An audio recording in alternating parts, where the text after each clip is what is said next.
Today's episode is brought to you by Squarespace. Squarespace is the easiest way to create a beautiful website, blog, or online store for you and your ideas. Squarespace features an elegant interface, beautiful templates, and incredible 24/7 customer support. Start building your website today at squarespace.com. Enter the offer code KINDAFUNNY at checkout to get 10% off. Squarespace, you should.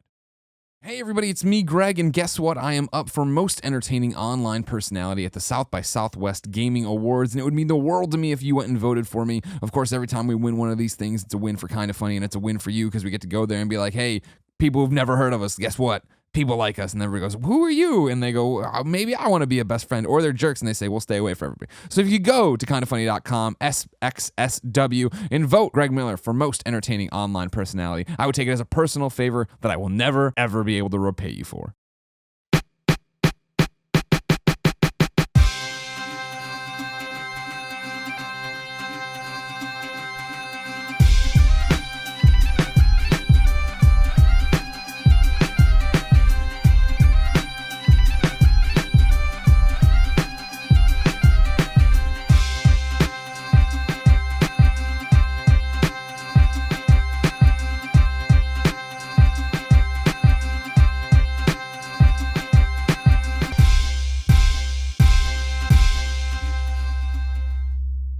What's up, everybody? Welcome to the GameOverGreggy show. I am one of your hosts, Greg Miller, alongside the producer/seducer, Nick Scarpino. Colin, if you rev that thing any harder, you're not getting into heaven. Yeah. Did you ever find your eyeglass cleaner?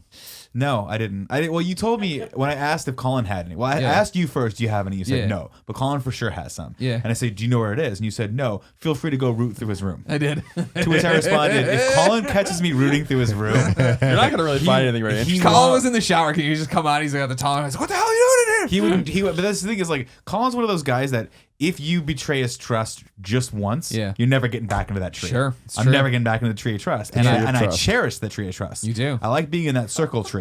That's in there's a circle with a tree in it, and I'm in the tree of trust right now. You guys are all out of it. Yeah. Kevin has never been in it. Kevin doesn't even know. Kevin doesn't even understand. Kevin can't even see the tree.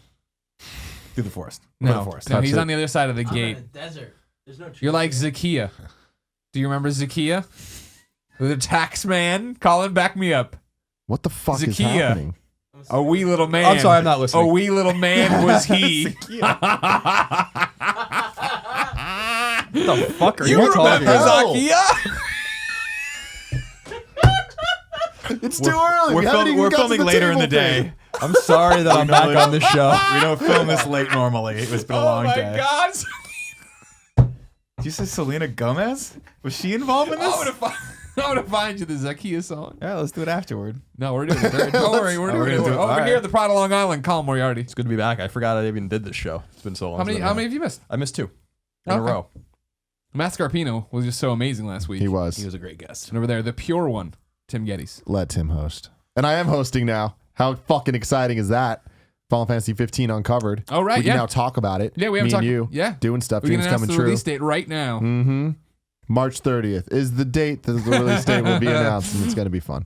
I'm very excited. That was fun. Yeah, I guess we haven't talked about that in any shows, really. We talked about it in Colin Moriarty Live, I guess. But yeah, Tim and I hosted Final Fantasy Uncovered. He's a huge fan. I know nothing about Final Fantasy. Let's see what happens. Can I ask you just a layman's question? Sure. Oh, God. What psychotropic drug are you fucking feeding the people over at Square that they keep letting you guys do this shit? They like us a lot. We're good hosts. But this one, that made sense because it was funny. When They've met Colin, right? Well, yeah, that's why Colin doesn't work with them Okay. ever. That when we were doing the when the presentation was going on from Japan, it was taped obviously. I was waiting for them to get to the end to announce the March 30th event or whatever, and it happened. And then Square put out the press release that announced us, and I had GAF open and I had Reddit open, and I went through, and as soon as the first person who popped up was like, Tim makes sense, but why is Greg there? And I was like, hey, that's exactly what I said to Square when they reached out to us. And they said, no, we understand that, and that's why we want you guys, because you're good hosts, number one. But number two, Tim's the big fan. Greg respects the franchise but doesn't know anything about it. And this game is aimed at both of you. Like we know we have Tim's money. We want to get Greg's as well. People like that makes sense. It's true. And that was when they sold me, because I was like very much like, oh, I don't know if I should do this. See, I was most excited. You had Reddit and GAF open. I had Final Fantasy's Twitter and Square's Twitter. And then they retweeted me and liked my tweet, and I felt so fucking happy. That was a moment where I was like, oh yeah. I screenshotted that. It's funny because, like, you know, I've hosted a lot of stuff. I've done a lot of things. We've worked with Square before. And so this very much for me was like, oh yeah, this is going to be cool when we do this event or whatever. It's going to come around. And the announcement, oh right, the announcement's happening now. I was getting ready to go out to dinner with Colin. I'm like, oh yeah, that's going to happen, whatever. And then it was like the reaction of everyone. I was like, oh right, this is a bigger deal than I was giving it credit for. Yeah. I mean, this isn't just like a panel or something. This is a live conference thing in the Shrine Auditorium, which is where they normally do like big E3 press conferences and stuff. EA does theirs there, right? I think it's EA. I thought it was Sony, but I could be wrong. What is Sony? Oh no, Shrine's done. Yeah, Sony's done Shrine before. Yeah. Okay. Well, I remember I think Shrine's an awesome. A lot of people have used it. It's awesome. Huge thing with like 3,000 people. It's gonna be 3,000 people there. That's crazy. Hell yeah. They're all gonna be Tim I Gettys love being fans. an asshole on stage in front of people. 3,000 of them. Never done that much. I'll be back in a second. Can I put in a request? Well, Colin Moriarty's return was short-lived at the GameOverGreggy show. Side note, when's the last time Colin wore real pants? I don't know. It's getting disturbing. Because for a while it was, can they see my legs beneath the table? Right. And if the answer was no, then it was the sweatpants. Yeah, it was I'm sorry. No, that's right. Yeah. Then it And was if the it was back yes, shorts. he'd go put on jeans. And now it's just fucking over. He doesn't care. I appreciate that. I respect that. Sorry, what the fuck happened to the Resistance 3 frame? It looks like a cat mauled it. That's been Like happening a big, for a while. like a big cat. Like a big cat. I think the other one has Been chipping away at it. yeah. Oh, like the things on the back that will hang it up. We'll get you guys Velcro did that. Well, Is it titanium Velcro? It's the toughest Velcro they sell. Is it diamond tipped Velcro? Yeah. It actually costs about $30,000 a strip. It's wild. My Also, God. you should. If you Velcro, think that's bad, you should see the frame behind it. Let me tell you a story. I'm going to tell you a story about Velcro. Please do. I used to think Velcro was like this ingenious thing, It right? is. And it is. But then I realized, I think I think it's actually the NASA made Velcro. I could be wrong about that. And but then when I learned that it was just hooks with like a bunch of like loops. wires that Yeah. that every time you rip the Velcro off, it destroys the hooks. Mm-hmm. And so it's just I'm like, that's not as smart as I thought it was. I'm far less impressed now. Like it because it only be used a finite amount of time. Who amongst us hasn't had Velcro wear out? Yeah. So I'm not sure that I fuck have. Velcro and Really? fuck NASA is what I'm It saying. does. It wears out. What have you had it wear out on? My North Face jacket. It had little Velcro ties here, and so it wouldn't let the wind go through. And like it was a particularly cold season, so it always like went some shut. And you're particular about that shit. But eventually, what happened was you had to go farther and farther to get it to catch because you need to use the part that hasn't been used as much. And so eventually, my hands were turning purple because I was like trying to get the last little bit of Velcro. And my wife just did the thing that all good wives should do, where she just kind of was like, "Honey, Let it let go. it go, Indiana, let it go." Your wife, Sean Connery. She is Sean Connery. My wife is Sean Connery. Let me Sir teach you a little Sean thing Connery. about Jesus and Zacchaeus. I wish you wouldn't. Are you saying?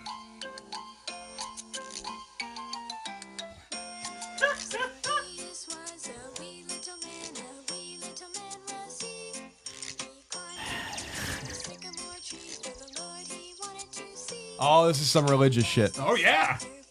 I don't remember this Take one. notes on this shit for the documentary. I didn't go to Catholic school early enough to have this being played.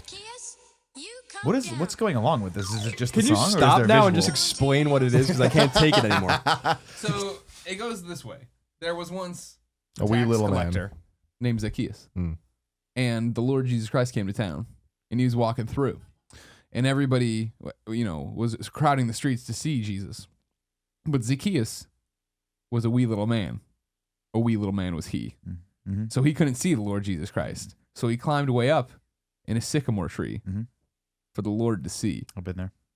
And then I think You're Jesus just repeating the lyrics. That's the story. It's But best wha- told in song. But why is that a story? Who gives a shit? Because What's the fucking parable here? I believe without having to I'd like to brush up on the video, but I'm remembering the important thing that Zacchaeus was small. All right, wait. This has all right. So you looked for it and it brought up Luke 19:4. Yeah, So that Zacchaeus must the be. text. So that must be. Oh, they didn't like invent him. This is I'm an not saying expanded that. I'm universe asking, Jesus I'm stuff. not- This is real. But I'm asking what the context is, and it's in the fucking Gospels. That's all I was trying to wonder. So it's Zacchaeus was trying to see who Jesus was and was unable because of the crowd, for he was small in stature. So he ran on ahead and climbed up into a sycamore tree in order to see him, for he was about to pass through that way. When Jesus came to the place, he looked up and said to him, Zacchaeus, hurry and come down, for today I must stay at your house. Now there's more. What is That's Zacchaeus? just talking about? That's Does just Zacchaeus run a fucking Airbnb? no. All right, so 19:5. All right, so he ran on ahead and climbed up and wait. Okay, so he ran on ahead and climbed up into the sycamore tree in order to see him, for he was okay. Here, when Jesus came to the place of the house, and he hurried and came down and received him gladly. This is such a weird way to read this. It is. That's why I was confused. Okay. Does anybody ever print the Bible? Can't we And he skip- hurried and came down. When he saw it, they all began to grumble, saying, "He has gone to be the guest of a man who is a sinner." Yeah. Now we're getting Zacchaeus okay. is a tax collector. Right. Nobody likes the tax collector back in those times. It's much different than now. Nobody liked the tax collector back then. So when Zacchaeus came around and rapped on your door, people were like, this little shit's here for my gold and bread or whatever we use as currency in this time period. Luke 19:8 says, I don't think they use bread as currency. Zacchaeus stopped and said to the Lord, "Behold, Lord, half of my possessions I will give to the poor, and if I have defrauded anyone of anything, I will give back 4 times as much." And Jesus said to him, "Today salvation has come to this house, because he too is a son of Abraham." Can they just get to the fucking point? The song would have been done by now and you would have totally known everything. We've had some weird tangents on the show, but I don't even understand the source of this. There was the Tree of Trust. Is that where this came from? No, what it was, Okay. that gets even better. Because it was from the Tree of Trust, and then we said that Kevin isn't in the tree, and I said, yeah, he's so far outside of the gates he can't see it, which made me think of a little Kevin in rags like Zacchaeus, unable to see the very sycamore tree. I don't remember His fat little hands were supposed to climb. No, I went to Catholic school when I was older, and I don't remember ever hearing about Zacchaeus. But why is the Gospel of Luke written like a fucking Railroad Martin novel? Because- just get to the point. How much have you seen the size of the New Testament? The more complex it is, the harder it is to understand, the more people think it's really smart. Does that make sense? I guess. Colin Yeah. Moriarty. The only clever New Testament book in my mind, Revelation. A lot of Dark imagination. as fucking hell. Which one's the one with the 4 it's horsemen of so the good. apocalypse? That's a Revelation. That's the one I like. It's about the end of the world. Series with Puppets. Exactly. I thought it was based on the WCW stable 4 Horsemen. That's possible. Ric Flair. Woo! If you didn't know, ladies and gentlemen, you're watching the Game Over Greggy show each and every week. 4, sometimes 5 best friends gather on this table. Each bring a random topic discussion for your amusement. If you like that, head over to patreon.com/kindafunny, where you guys were so generous in the month of January. You, round of applause, got Kinda Funny, the animated series, to 12 episodes, a full season, an animated intros, right? Yes. Song, is that and it? then an What's- intro and video. Gotcha. Not just the song, but a badass video intro Okay. as well that Sure. Tim and I are going to strategize on. We're probably going to talk to you guys a little off air You can just leave. You can and just see do it. which kind of You know what? I'm going going to to authorize you to just do whatever you need to do. Oh no, that's going to happen. I'm just saying we got to. I want to pull from your guys' childhood and figure out what's your favorite sort of like childhood intro, and we're going to ape that. G.I. Joe, the movie. I knew it was going to be that for you. Which really is something fucking special. Silk stockings.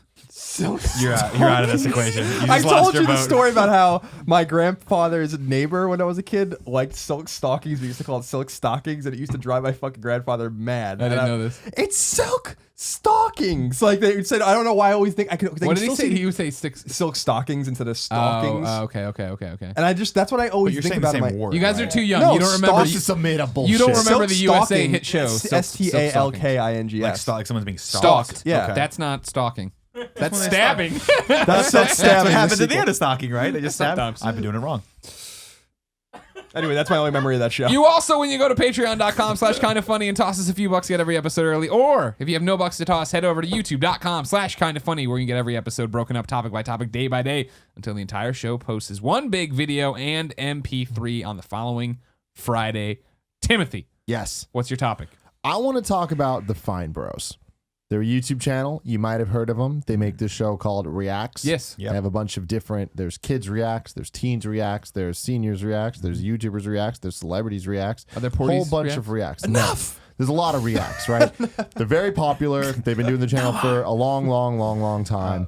You guys might have heard that recently they launched React World, Right. which is a way for them to license other people to be able to use their format Sure. of React content. And it did not go well at No, all. The no, internet got no. very upset. It Reddit got involved. Instantly went to the top of Reddit, and Reddit was just fucking hating on them, making fun of the video. And then everyone made parody videos, including Mega64s, which was hilarious. And a whole bunch of other people went hard on this, and they hated, like the internet does. Yeah. And that caused the Fine Bros to totally can the program and rescind all of their applications strikes, yeah. for, or not only copyright strikes, all their applications to copyright the word reacts in the terms of whatever it is. I kind of want to get you guys' opinion on this, and I don't know how much you all know about the whole thing, but it kind of came in waves. And I definitely have some thoughts, but I want to hear what you have to say first. I think that there was that the first wave of feedback was mostly led by fear, and I think that if you, I don't know the Fine Brothers very well. I've only met them a handful of times, and I think that's and even in that it was like in passing after panels, like me just shaking their hands. We know some people that work for the Fine Bros. They're not bad people from what I can, infer, but I think a lot of the feedback came from A, this is a brand new thing. B, some of the messaging was a little off point. To the point where I think there was some stuff misconstrued in the messaging that really got people, like, put people in that knee-jerk reaction of this is terrible. They're going to start stalking people. For anyone that does a reacts video is going to get, like, they're going to come down on them with a holy hammer. And I don't think that was their intent. Mm-hmm. Now, I think it did come off that way to a degree, but again, I don't think that was their intent to do that. And I think it's actually kind of sad that they had to pull the program simply because their messaging was a little off. But when you do start breaking it down piece by piece, they could have phrased things slightly better, and I think they probably realize that at this point. Yeah, they were a little too general with, Right. don't support other people's content who do reacts. But they were saying, like, because there's people, like, Kind of Funny Reacts isn't at all ripping off Fine Bros Reacts products, right? Mm-hmm. But there are people who do literally camera pointed at somebody, hear them off camera. Like, what they do you think specifically about called out BuzzFeed and Ellen. Mm-hmm. Yeah. Now, Ellen's was a little bit different. It was her sitting around a table with a bunch of kids. Can I time out? Yeah. Internet historian. Did they call? I'm not. Yeah, that's a technical. I'm not giving Kevin a technical yet. Did they? first down. Okay. Did they call him out this time, or are you talking about in the past? This was in the past. Yeah, I was gonna say to be clear to somebody who we're bringing up to speed right now. Total past thing. In the past, Ellen made one of her segments on her show was her showing kids technology that they probably wouldn't know, like VCRs, not exactly VCRs, but stuff like that, where it's like, here's some old stuff. What is this? And they just kind of react to it, which is one of the Fine Bros products, you know, like completely. Kids reacts. I don't think it was dildos, Greg. And they reacted to that by going on Ellen's Facebook page. They shared the video on their page and were like, hey, fans of this stuff, this isn't okay. Like, we're not saying that they stole this from us, but they should at least know that we do it. Go on their page and post kids reacts videos, let them know about that. And they admitted that probably wasn't the best tactic to do because they've admitted that now. Yes. I think they the timeline is all. I'm just trying to clarify the timeline for everyone. Yeah. Might need the whiteboard soon, Kevin. But the problem I have with that, though, in that kind of dealing is that is just the way the world works, unfortunately. And they even said in this video, they were like, if you want we don't want to be mainstream, we want to be more YouTube, and in the spirit of YouTube. But that is the spirit of YouTube. The spirit of YouTube is watching what other people do and iterating on it. That is just the nature of the beast. That is how media has always been. That is how media always will be. And the problem is you can't really go after people like that legally. All you can do is basically threaten and use whatever means. Like if you pull that to a court, you probably lose, and they know that. But they're big enough at this point to probably mobilize their audience to go after people who are actually aping their format. The thing there, though, is they were putting in the application for the copyright, which would mean they probably wouldn't lose. Mm-mm. I don't think you can get a copyright on that, though, because they, the thing is this. They were. I don't know that you can do that, though. They had it. They got a copyright based on. So that's the thing. I don't know if you can copyright that. So you can copyright. So here's the deal, though. But I really feel like people, like, to me, it's the exact same thing as saying, like, look, you've got a show where I stand next to with something and talk about the news to you, right? Mm-hmm. That is a format that we did at IGN, but guess what? Everyone did that format. And if we decided to sue other people for that, it would not hold up in court. And that is just the way it goes. Yes. Because you can copyright, yes, and we've gone into that, like, where I came at you and I was like, you can't copyright a format. And you're like, by definition, a format is the culmination of all the things of a show. So in that regard, that makes sense. And I think that is the crux of where people had that guttural reaction to it, myself included. Well, the bigger issue is the fact that their format is titled something that is so general. That is like a problem, the fact too. that kids react is what they were trying to get the copyright for. And sorry, to go back for a second. So they did get the copyright for reacts, the term reacts in relation to videos where you're showing people things and interviewing them about what they think about the thing. That's the trademark that they were getting. Now, again, trademark's one of those things. I read this really fascinating article by Hank Green kind of talking about all this, about how no one knows how trademarks and copyrights work. Nobody. Like, even the people that understand it don't understand it, because it doesn't mean anything until legal matters are brought into it. And at that point, then it's challenged, and then it's this whole thing where it's a case-by-case basis. So there isn't really rules to it all. But the idea with what they're doing is, if they copyright it, there's something like a 30-day period where if they had waited 30 days after they had filed the thing, they would have had it and it would have been theirs. But because they put it out there to the public and there was such a negative reaction, the public has 30 days to come in and challenge it so that they can't get the copyright on it. So had they waited just a little bit longer to put React World out there, they would have had the copyright to React videos. And if you had the words kids react in your title, that would be a problem. If you had the words teens react, that would be an issue because Would they Kind own of Funny that. React's been a problem? No. Okay. Because It's not they don't one of own their Kind of terms, Funny yeah. Reacts. Now the problem, If you want to, though, fine bros, hit us up. the biggest issue I think, and the reason that their messaging was so was off to people, is the fact that they were talking business to people that don't understand business. Right. That's the problem. And they needed to, and they understand this, but what they should have done, and it's always hard to say this to somebody when they'd be heartbroken over how, they've been putting months and months, if not years, of work into this React World idea and trying to make it happen and putting it out there. And they weren't being assholes when they were like, oh, this is going to change everything. They genuinely meant that. And they wanted that to be a good thing. But they put it out there in a way of, this is how the business is going to work. And the people they don't understand that stuff. Yeah. I mean, again, my first reaction was you can't, it really is just the word format. Right. If they'd have left that word out completely and said, we're going to license our brand to you. You can do videos under the brand of Reacts, which is a brand, an established brand. It's something that, to me, in my world and my knowledge of business, if you were to tell me that, I'd be like, cool. Yeah. That's like doing a product under Nike's line. Right. Goes without saying that I'm not going to call any apparel item we ever do Nike. That just would be fucking ridiculous, right? There's a goddamn trademark symbol under everything they do, and they will sue you, and that's something that you're going to lose. What they said was format, and I think people's understanding of format is different than the actual legal business term. When you say format, to me, that is what makes me scared, because if you were to say, hey, we're going to copyright 4 people sitting around a table talking into mics, Which we are. which we did, by the way. We're claiming that now. I'm joking. Kevin's like, did we? Did I miss that meeting? 30 days ago.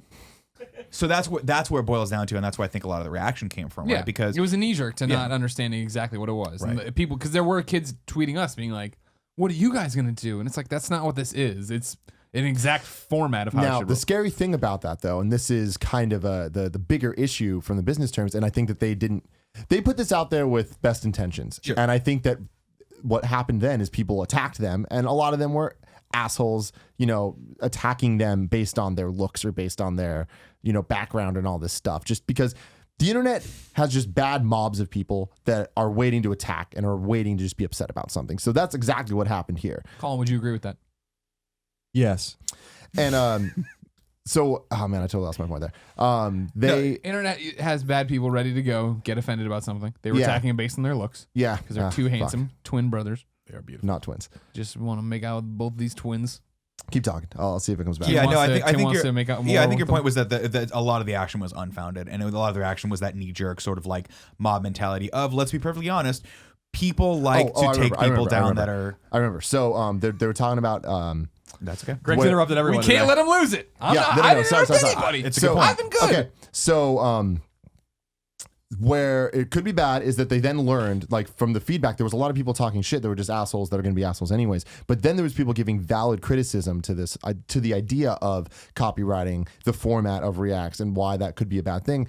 And what it would mean is that right now they own Kids React and Celebrities React and all those things I named earlier, Yeah. Teens React. And so that's all fine and dandy. And if you want to license those things, that's cool, that's great. They'll give you the graphics packages and the Bible of how the language of how you're supposed to make the shows and stuff. And that's a big deal. Like, being able to make that show, they're essentially giving you the keys to success of, here's how you make this work. It's not just reacting to content, it's doing it correctly. But the problem there is that it then escalates, because then they are, making money off of the monetization split with all that stuff. Because they own those things. But then eventually it's like, what if they then got the Kind of Funny Reacts trademark? Sure. Because it does snowball that way. And they would then be like, all right, well, we're going to get nurses react and bakers react and this react, because the more they are known for reacting, the more they have that copyright. It works that way. So that is the fear. And they didn't intend to do that. Exactly. But that is the real world business application of it, of something that would happen in the future, which might fuck us. Or fuck the people. But so here's where I have the problem with that, though, is right. That's assuming that that they have a nefarious goal, which I don't think they do. There might be someone in the company that's like, hey, later down the line, like, yeah, we'll start slowly getting these things, and if no one kind of opposes us, but guess what? That's just business. That's what running a corporation is.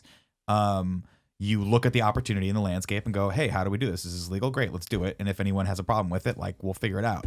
But I think the thing I had was, and I had the same reaction myself, where I was like, wait a minute, like, I don't think that's what they're trying to do. What I think they're trying to do is the same thing everyone's tried to do, which is take their brand and license it out so that other people can create underneath that. And if you look at it just from that light, that's not a bad deal for people. If you're a YouTube channel that has like 10 to 15,000 subscribers and you do reacts videos and you want to grow, why wouldn't you do that? You're going to get 50% of your ad rev away, but if they promote Not even you, 50, like that's the thing is like the percentages. I don't even think it'd be 50. well, I think I saw one video that said in the terms it was 50%, but I could be But I think we're losing. I mean, so I think I fall a little bit more in the middle here because when I was talking to Tim about this Sunday night during the stream, actually, like towards the end when he and I were just in the kitchen, because I was like, I'm just catching up on this now. This seems to be a few days old because I don't, truth be told, like Kevin was laughing at me before. Like, I have no idea what the fuck the Fine Brothers are. Like, I'd known that name, but I didn't even know that like they did these videos, which I have watched. I just don't reacts videos. Yeah, I've enjoyed them. The ones I've seen with like they did one with Mega Man, which I thought was funny. You see the Game Boy one? Game Boy one. Yeah, the Game Boy one. The Last of Us they did, which was good. So like. I watched the video because they took their videos down, but at the time they didn't. And I watched the video and I was like, all right, like about halfway through it, they were talking about it. I'm like, okay, this seems reasonable to me. But there was like a kind of a weird left turn in that video that I thought was like, to me, before I even saw their second video or watched, Boogie's reaction or anyone's reaction about it, ironically, I was like, that's weird. Where he was like, they kind of like went off on this tangent that they should have never went off on. The guy with the hat did it, where he was like, people are, and I'm just paraphrasing, but it was something like people are stealing the format and what we do, and you shouldn't support those people and blah blah blah. And I was like, what? Like that doesn't seem to be in the spirit of like what you're trying to say, because it seemed, I think you guys are right in that the reactions seem to be way over the top. I agree. Like, and we've all been target of internet mobs going after you for stupid things. But they didn't do themselves any favors, I don't think, in that particular video towards the end of it with the way they were talking about the brand. But it also is naive for people to expect that they were doing it for altruistic reasons. They're doing it because they want to make money. And I hate to tell you, like almost all the content you watch on YouTube or all the shows you watch on TV, everything, it's all made for money. GameOverGreggy show wouldn't exist if we weren't paid for it. Like that's the reality of making internet content, because people do it for a living. And so there's no shame in that. Yeah. But like I think the major messaging problem with that in mind is that they should have just come out and been like, this is a business venture and we're gonna help you out the best we can. But yeah, like of course it benefits us. Like you don't have to, you can smooth it out and have a writer write it better than that. But like I do think that they positioned it so weirdly so that when I watched the second video and they were like, we didn't say that like we own this and that, I'm like, but you kind of did say that, and like maybe that's not what you meant to say, but there was a bit of an implication. Yeah, that I was like, gonna, So that second video made it worse. Even. Yeah, the problem with that though is, and again, I'm not saying that this is the solution to this or that this makes that okay, but like these are guys that have been on YouTube since the very beginning. These are guys that were part of Maker Studios and like programming before they were even Maker Studios, back when it was the studio. Like they've been through all of this shit. They're like probably the biggest YouTube channel that for the longest time was like anti network, because they're like they're not about that, like let's just get a bazillion people under this and just like treat them all like shit. Like they're about the content, they're about growing stuff. They've been so good about bringing up smaller creators and building things. Reacts alone has created so countless YouTube channels based on the kids turning into grown-ups that now have YouTube channels. And like they've always been about that. And even before Reacts, they pushed YouTube to the limits. Like they were the first people to make videos that had annotations that were clickable, that were like choose your own adventure style stuff. It's like they did that. They keep innovating and stuff. Those type of people, they're the ones that are most passionate about creating and about their art. So like they take this shit real personally, and it came off, as them being like, we own this. And it's like them saying we own it. They shouldn't have, because that's when it gets to that thing of them saying like no one else can do it. That's how people take it. But what they were saying is it's like, man, these guys are literally just copying what we did and like not crediting us, not giving us a shout out, not doing anything. And they're talking about people like BuzzFeed that literally are doing kids react to this, and it's like it's pretty much the exact same thing. Us reacting is different, and yeah, people. I mean, the problem is this though. I mean, and while I respect that, and as a creator, I mean, please believe that I understand, and we've had those frustrations in the past too. We've done something and gone, hey, this is a pretty fun, cool idea, and then realize that 6 months later, everyone's doing something like that, right? We started a PlayStation podcast. Suddenly, IGN's got one. So, and it's I know it's ridiculous, right? And we came up with the word PlayStation. Sony fucking stole that from us. No, I get that, but at the same time, that is just the nature of the beast, right? Like, again, I think that it comes down to sort of the minutia or more of a semantic argument of like they're using the word reacts in this case to reflect their brand, right? Kids Reacts is a brand, and in that case, you can go out there and you can trademark that, right? But you can't trademark the concept of Reacts. That's where it becomes weird, because if you could do that, then I say right now we need to go out there and get Let's Plays and reviews. Oh, Sony's already trying to get Let's Plays. PlayStation trying to get Let's Plays. And guess what? They can't, right? No, they can't. I'm sorry to interrupt, but I was just saying, like, I saw somewhere on some comment somewhere where someone was standing up for these guys, rightfully so, where they were like, but why wasn't anyone mad when PlayStation, like, there was some making fun of it and stuff like, but where was like the complete vitriolic anger when Sony, there. But not like this, like I mean, I am in the PlayStation community, you know, like right. I don't, and people were making fun of it on Twitter for like a day, and then it just disappeared, you know, and like that to me, I was like, Sony literally just tried to trademark Let's Play, you know what I mean, like. Right. So, but that's where it comes down to it, right? It's like you can't do that, and so that's where everyone just needs to realize that probably wouldn't hold up in court if we use the term reacts in a title for even if it's a format of what we do on this channel. I don't think they would even come out for us. They won't have legal grounds to come after us. Same way you don't have legal grounds to come after us for using the word reviews. It's just not the way it works. If we put teens react in something, that's where it's going to get a little weird. But guess what? In that regard, we probably shouldn't do it because that is their format. And as a creator, out of respect, we should probably not ape someone else's. I concur with you. Not ape someone else's concept. I'm going to use concept and format differently because format, to me, is a lot broader of a term that you got to be really careful when you use. Because the format of our show is 4 guys sitting around microphones talking about topics. So that's very, very dangerous because we sometimes 5, and yeah. But the concept itself and the brand itself, I understand, and they're right to go after. They're right to try to protect that brand because that's their business and it is something they started, and there is a special something to that. Yeah. But at the same time, like reality television wouldn't work if the legality or the laws behind formats were as stringent as they're pretending that they are. And that's just the way it goes. But the difference is, and this gets really complicated, is that they own youtube.com/react. Like they own that. Like they do own that the term in that sense. I'm sure someone owns youtube.com/review. Exactly, but they don't get to. I know it's not going to hold up in a court of law. I know, but if they, it's not going to happen. But it would have had they went through this and actually got it copyrighted. Potentially, maybe, but I doubt it. But I mean, but it's the same. But I mean, it would have. Like that's just how it works. Like it's the same thing as if a burger place, like McDonald's, can't come out with a Whopper. Well, first of all, there's different types of copywriting, trademarking, by the way. So there's this. It could have been trademarking for a very specific thing. Trademarking, trust me, we've been down that road. Is a very, very difficult. Yeah, and it was. It's very, very difficult. It was a pain in my ass. For videos. It was for video series that do exactly this, and this.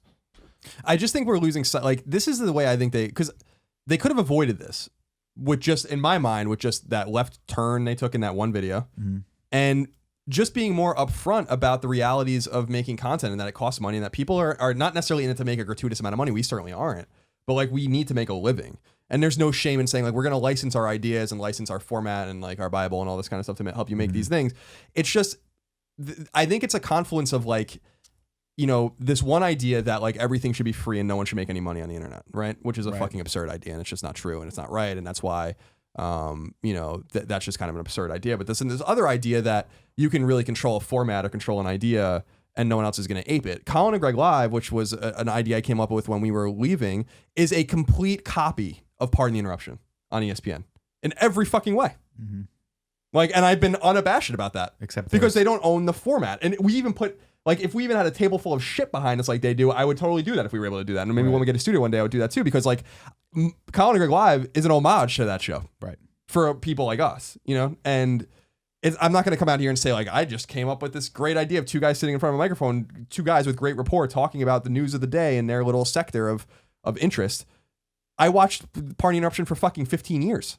You know, like, of course that's where it came from. Of course it came from talk radio and all that kind of stuff. So there's no shame in that either. I just think it's like an unfortunate like maelstrom of like this idea that you don't own anything, you can't license anything, you can't make any money. The internet's pure when no one's making any money and everyone's poor and everyone's living in a fucking cardboard box. And then the other side, which is like, you know, which is where I think they are, which is like they do want to make money. Like, and that was the idea. And if they just, and instead of saying like, this is great, this is good for everyone, like they could have positioned to be like, this is going to be great for you and it's going to be great for us. You know what I mean? Yeah. And like, that was the only way, because I'll repeat, like we can't live without our Patreon supporters. We can't live without our advertising revenue.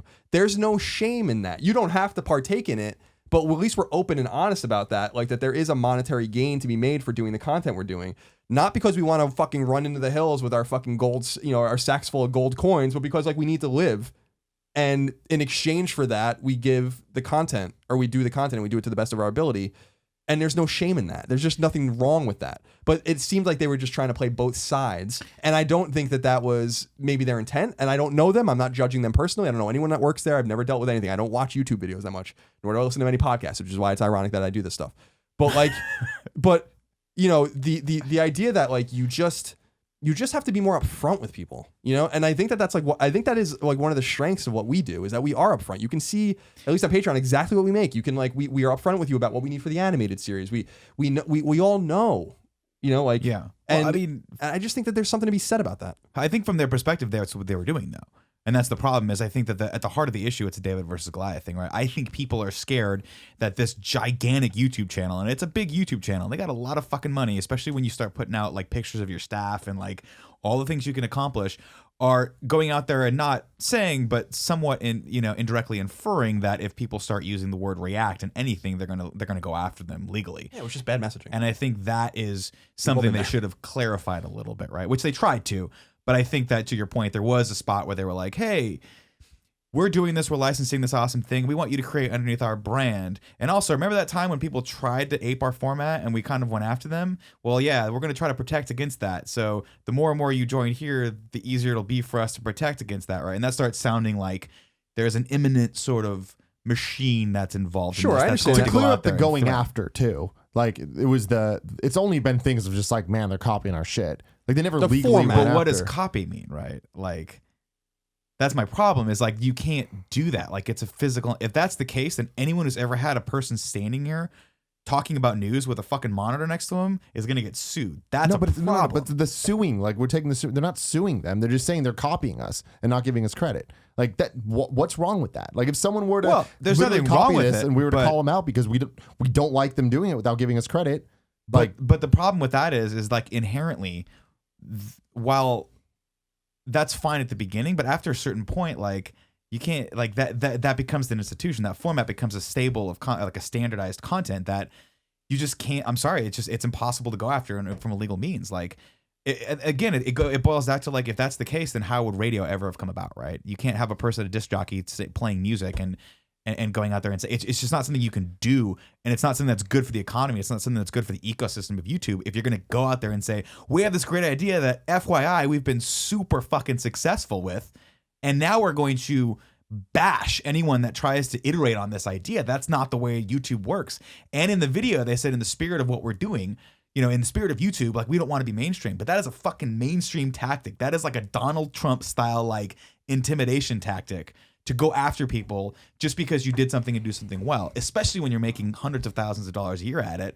And there's kids that are out there. I mean, granted, Ellen's not a kid, but at the same time, like, people ape Ellen's shit all the time. You don't see them going after it, right? How many people are doing lip sync shit right now online, right? Like, how many people are getting like bashed for that stuff? That's just the nature of how this goes. Like, it's a little bit insidious to go after people who are inspired by your idea and want to do it the their problem is way. they're not going after them. Like this is the problem, is that everyone is saying like they're going after people. They're going after people. They're not. They're not. But rallying, But they rallying were your striking, fan- right? No, so here's the thing. Here's the thing about the strikes that people need to understand is they were not striking people that were doing Reacts content. They were striking people that were doing people reacting to kids react, which sounds ironic because it's like, well, all they're doing is is reacting to other people's content. But the difference is the way they do is they don't show the whole video the whole time. These people were literally having the video play in the upper right corner and reacting to it. Just the full thing.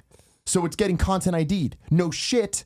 That's how YouTube works. Sure, in that you regard, can't upload someone in that else's regard, video. that's fine. But your example of Ellen earlier, where they rallied their fan base to go after and tell the Ellen people that that's wrong, is a that's an intimidation tactic. If that, I'm going off what you just said. Yes, if that's incorrect, okay, then that's true. That happened a long time ago. 'Cause imagine and if- they realized they made a mistake, Right. and this is before this all. So, but that happened all now. plays into it, right? Because No, of for course sure. the internet never forgets. They're going to go back and figure that out and go, they never these forget. guys did it one time. Guess what they'll do again? And I'm not saying I this get is it, what but like I just don't defines- understand what's so wrong with them being like, man, like we're doing this thing and they're not even giving us credit. That's all they said. They're not suing Ellen. I don't think there's anything wrong with that. Like, per They're se. not suing anyone. I There's don't no think there's legal anything means wrong at with that. all. And again, from a content creator side, I kudos to them for doing it. But they're fighting against the tide that is just not the way things go, and it sucks. But that is just the way it is, right? Like, that's a deep rabbit hole to start going down, because then who owns what, right?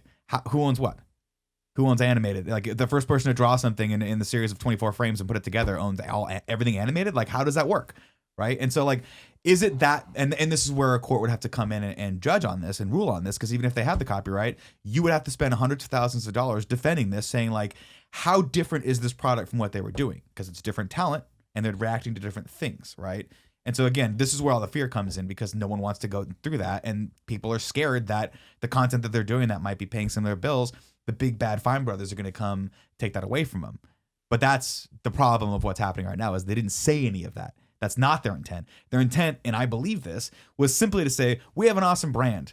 If you want to be a part of this awesome brand, you can now. This is the way to do it. And from that regard, I think it's really, really sad what happened to him, simply because that is a fucking crazy kind of cutting edge idea, on YouTube at least. In the TV world, it's been happening all the time. Like, Andy Cohen starts Real Housewives of Orange County, and then they make 50 of those things, and that's what happens, and other people get involved, and boom, you're ready to rock and roll. But on YouTube, it's kind of cutting edge, and it sucks that their messaging wasn't thought out enough to the point like where they could have got around some of this negative reaction to it. But lo and behold, the internet overreacted. I mean, that's not the first time that's happened, and it's not gonna be the last time it happened. It happens every day. And that's what the internet does, and that was a good reminder of, we've all been there, not to the extent that these guys who got it, of course, but but it was sad to see it go down, because obviously, like, they are not bad people. No. But I just think that there could have just been a little more transparency as well. I don't want to say necessarily I see both sides, but I do think because I don't understand why anyone would treat someone like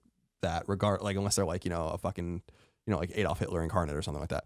Like, I don't understand why, like, is it that important that we like have to get so mad about like this? It's a fucking YouTube video, it's a YouTube video. So let's keep things in context. But I am sad for them that they had to like do all these things and kind of tuck the tail between their legs and take it all back. But we've all been in those kinds of positions too. And so on a personal level, I thought it was really sad to watch. Yeah. Kind of like I want to read the final message that they put up yesterday. Mm-hmm. So it's a message from the Fine Bros. Hello, we're here to apologize. We realize we built a system that could easily be used for wrong. We're fixing that. The reality that trademarks like these could be used to theoretically give companies, including ours, the power to police and control online video is a valid concern. And though we can assert our intentions are pure, there's no way to prove them. We've decided to do the following. 1, rescind all of our React trademarks and applications. 2, discontinue the React World program. 3, release all past Content ID claims. The concerns people have about React World are understandable, and that people see a link between that and our past video takedowns, but those were mistakes from an earlier time. It makes perfect sense for people to distrust our motives here, but we are confident that our actions will speak louder than these words moving forward. This has been a hard week. Our plan is to keep making great content with the help of our amazing staff. Thank you for your time and hearing us out. Sincerely, Benny and Rafi Fine. So it's like, that just sucks, man. Like, it just sucks that they just need to be there. They're just taking such a hit of just like, fuck, this whole thing that we planned out, we're just not doing it all. And we're just going to keep going. We're not going to trademark this thing that we could totally have gotten the trademark for. And we're just going to just keep going. We're going to lose all those subscribers we lost. We're just going to keep going. Having said that, this shows that they're just like, they fucked up, they understand, and they're sorry. Yeah. They want to fix this shit. shit. And those people will watch those videos. Yeah, and that's the thing is like, great, they lost 200,000. So many people on Reddit are like, yeah, we fucking did it. Fuck them. And I'm seeing so many people that I personally know talking shit about the Fine Bros. I'm like, you don't even fucking know them. You don't know their content. You don't know anything about this. You're just trying to partake in this, people are mad. We're all going to be mad together. And I'm like, that's that echo chamber. It's such fucking bullshit. It's a good reminder. These are good dudes that are trying to do good things. And it's like, again, yeah, they're a business. They are a business.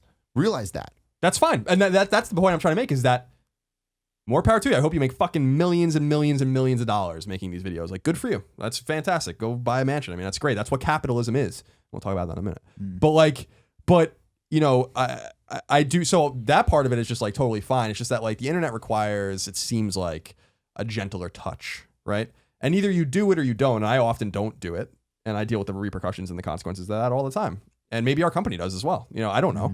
But like, sometimes you have to be true to yourself, and sometimes you have to be true to your message. But when you're that big, and when you are touching that many things, or you have those many videos with those many views, and are anticipating some sort of licensing agreement and something that's a little muddy and a little weird and a little maybe old media on something that's very cutting edge new media, like Nick was saying, it requires like a different touch. But I think it is a good reminder. This whole situation is a good reminder to remember that the people on the other side of these things are people, and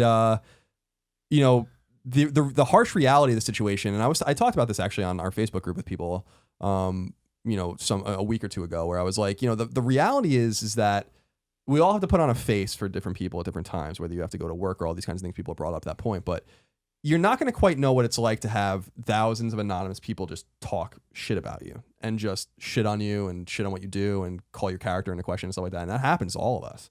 And so maybe we can relate to it in a little bit of a different way, where it's like people make mistakes and like maybe we have to just back things up, and you can be mad and make your video and all this kind of stuff. But some of the shit I saw out there, some of the vitriol was like over the top. Like you'd think that like maybe we can use this vitriol or this energy on something that fucking matters.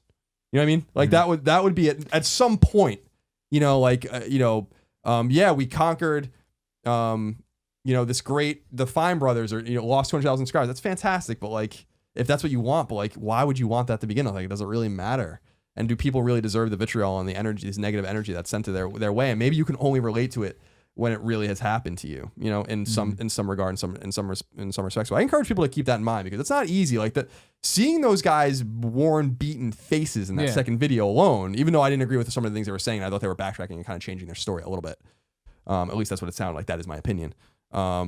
Still, like seeing those guys, it looked like they just didn't sleep and they were in bad shape, and I'm like that sucks. That's the thing is I don't know them too well. I know them well enough, and I know their content that I've been watching for years, and I know people that work there, and it's like seeing all this happen, I was like, fuck, man. Like, there's not a YouTube channel in existence that I know of that puts as much care into moderating the comments and like making sure that what they're putting out there is good stuff that people like. They respond to so many comments. They have 14 fucking million subscribers or 13 million. I was gonna say not now. anymore. But that's insane that they have that many things and they are still in the comments. They have people on staff just to be in the comments responding to things like that. They're all about that shit. And it's like, to see this, like, I'm sure it kills them, because there's so many people saying like, oh, they're the big bad company going after the little guy. And it's like, fuck, man. Like, they are the guys that support the little guys. They were the grassroots guys who made it. And now they made it, and they've helped so many little guys. Sure. I mean, I feel like the problem is that this is not a black and white issue, right? It's complicated.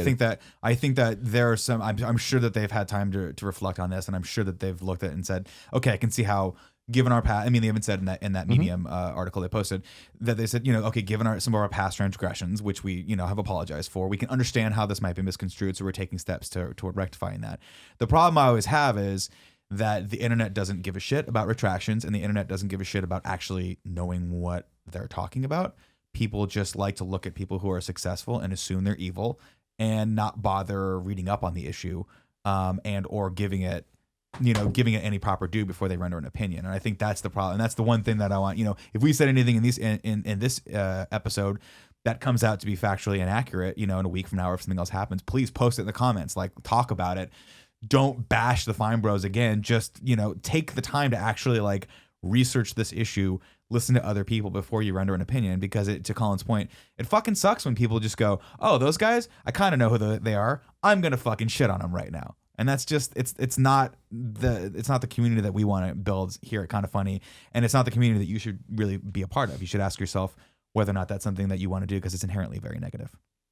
Colin, Yes. what's your topic? Let me take you on a walk. Oh yeah, Take my phone it's out. gonna be another juicy topic, isn't it? That last one was 45 minutes. So the caucus happened, the Iowa caucus happened. And really, before any of this happened, we're hearing a lot about the word socialism, right?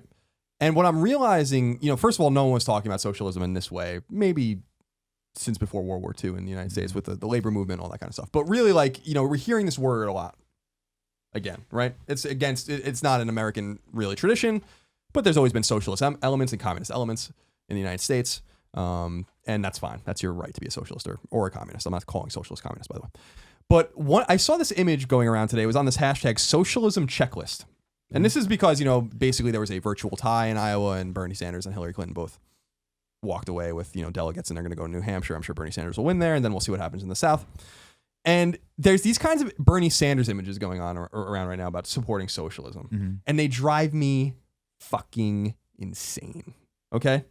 Insane. So I wanted to talk about this image and then talk about the definition of socialism, and then get because I don't really actually know how you guys feel about the idea of socialism. And people know how I feel, so I don't want to get too deep into it. Right. But here's what the image says. And this let's unpack this, because I have a bunch of questions for you on this topic. Yeah. And this is what there's a lot of, you've probably seen these images on Facebook, on Twitter. There's a lot of different kinds. And it's the people are posting, it says socialist programs in the US with Uncle Sam pointing like this. Right. Okay. And it says the Department of Agriculture Amber Alerts, Amtrak, public beaches, public busing services, business subsidies, the Census Bureau, it goes on and on, the CIA, the Department of Energy, FEMA, the IRS, and then they get into things that are Social Security, are socialist, Medicare, Medicaid. The National Weather Service, prisons and jails, the sewer systems, the United States Postal Service, the White House is one of them. Like, what is that? And this infuriated me because I wrote on Twitter, I spot about 6 things on here that are actually socialist. Mm-hmm. So things like... You mean NASA is not a socialist No. organization? No, it's not.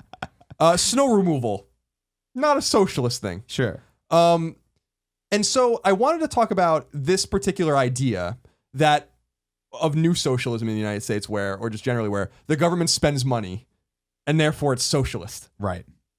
Wait, what is the point of this image? Well, The image what is, is this? The image is to say, like, look at all the things socialism does in the United States, Right. and we already are socialists. But I mean, who's posting this and like what's the slant? what on camp it? is that coming? Is it? It's from mostly from Sanders or Sanders supporters. Yeah, okay, this is so it's not a pro-Bernie. knock against socialism. Exactly. It's trying to diffuse the argument when people say, I'll never vote for him, he's a socialist. The argument would be, but all these, you Got say that, but all these programs are socialist. Right, exactly. Thank you for explaining that much more eloquently So than I did. before we get into that, I think that the concern I always see, and at least the one that I had to actually go look up, and I totally forgot the two definitions now, is that a lot of people mix up socialism with communism, and Well, communism right. obviously has such a negative stigma, Of course, as it because should. of our It's a history. disaster. right?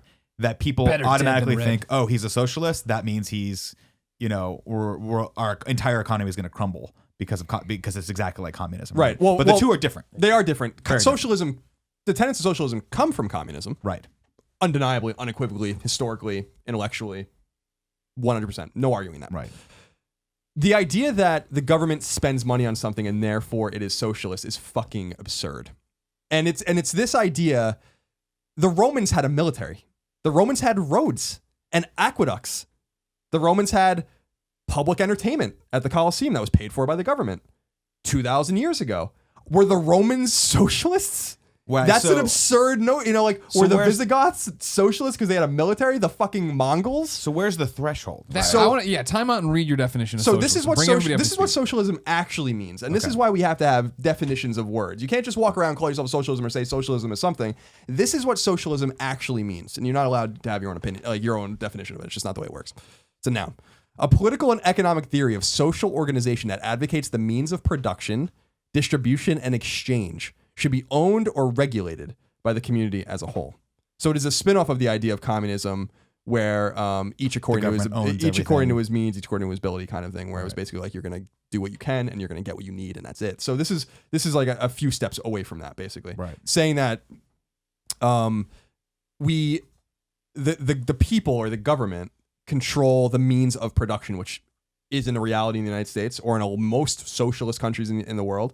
Is or is not? It is not. I mean, the means of But there are certain European countries that are quote unquote socialist. yeah, there's a lot of them that practice tenets of socialism. Right. And that's where I kind of come in, where we do have pieces of socialism. Medicare and Medicaid and Social Security and disability insurance and welfare. These are all socialist programs. Right. There's no doubt about that. But just because the government spends money on something doesn't make it socialist. And so I wanted to dispel this notion, first of all, that socialism, that's not socialism. That's really not a very smart thing to say. Well, then what is it? Socialism is the idea. No, not socialism. What is what they're saying? These things are more like part of the social contract. It's part of the functions of a government. You know what I mean? Like, right. That's the whole point of having a government. right. Like the government collects taxes. The opposite of, like it's not to say that there's like these polar opposites of, well, without any government, there's no government. Obviously, there's anarchy. I mean, that's true. But just because a government works on behalf of its people or does something for its people, whether it builds a road or it has a military to protect it or whatever, that's not socialist. That's a Right. government. But the problem, You know what I mean? the problem comes in because when you look at socialist countries, those are functions of the government. Exactly. Right? And that's what I really wanted to get down into the Right. nitty gritty with you guys. Because I don't want to talk too much. I mean, people can hear. I mean, especially on our Facebook group with our good friends there, or whatever. I talk about it a lot, and I talk about it on Twitter. That along with 50% of Americans, according to Gallup, unequivocally would never vote for a socialist and never vote for socialism. I don't deny that we have pieces of socialism. Yeah. But I do deny the revisionist history that says that FDR was a socialist or Obama was a socialist. FDR ran away from the term socialist. People called what he did socialism, and what he was doing was pieces of socialism. The New Deal was a socialist program. But he wasn't proud. He wasn't on the pulpit talking about how he was a socialist. Right. And Obama, as we all know, certainly ran away from that term at 1,000 miles an hour. And if he didn't, he would have lost. So people need to kind of like rein those things in. But what I'm more curious about with you guys is, and our viewers out there who have, you know, a lot of different opinions depending on where they are and everything. Do you believe in the tenets of socialism? And do you think that those can work in the United States? And what I mean by that is, should we have the basic things that basic democratic socialist countries have, like in Scandinavia or England? Should the government give us all health care? Should they pay for college education? Should there be paid leave for women that have a baby? These are pieces of democratic socialism in Europe, for instance, that we don't have here at all. And I'm curious if you guys think that that's what Bernie Sanders would say is a right, you know, or is it something that is not part of our capitalist republic, you know? And I don't know if you guys have thought about it deeply or anything like that, but I've thought about the healthcare issue very deeply. Now, I mean, I'm split on it. On the one hand, I'd love it if healthcare were socialized. I'd love it if the government just said, you know what, no more insurances. You're just going to go and we're going to tax you. You know, we're going to tax you another 20% on your income tax, and guess what? That's going to go toward universal health, real universal health care, not this Obamacare bullshit where the only thing that Obamacare has really done, and to be fair, it's only been in existence for 2 years. The only thing it's really done is allowed anyone who wants to get healthcare to get healthcare, which is a step in the right direction.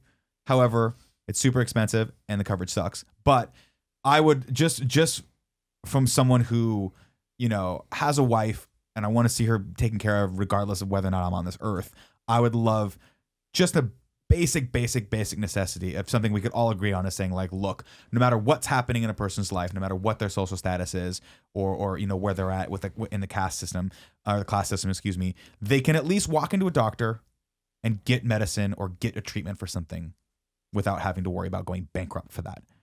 Now that goes against all of my capitalist tendencies, because I would veer way more right when it comes to fiscal politics than I think most people would give me credit for. We own a business, we own a corporation, and a lot of the ways corporations are seen in this world, in this United States, are, you know, we're demonized very much so for being capitalistic, and that's just the way it goes. Because sometimes, guess what, capitalism does run amok. But the only thing college, I don't know, you know, I don't really see, I don't see the concept of the higher education institutions being what they used to be, especially in this digital day and age where people can basically quit college, teach themselves everything they need to know to be a millionaire and go be a millionaire.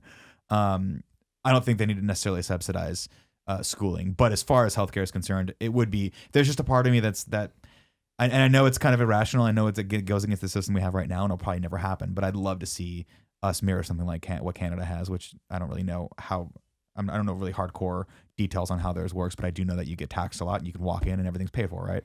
Right, but it's not as, and it's true. Like, here's the thing: is I don't believe in complete political orthodoxy. I really don't. That's why I'm a Republican who believes in gay marriage, or I'm a Republican who believes in a woman's right to choose, because I think these things are congruent with liberty.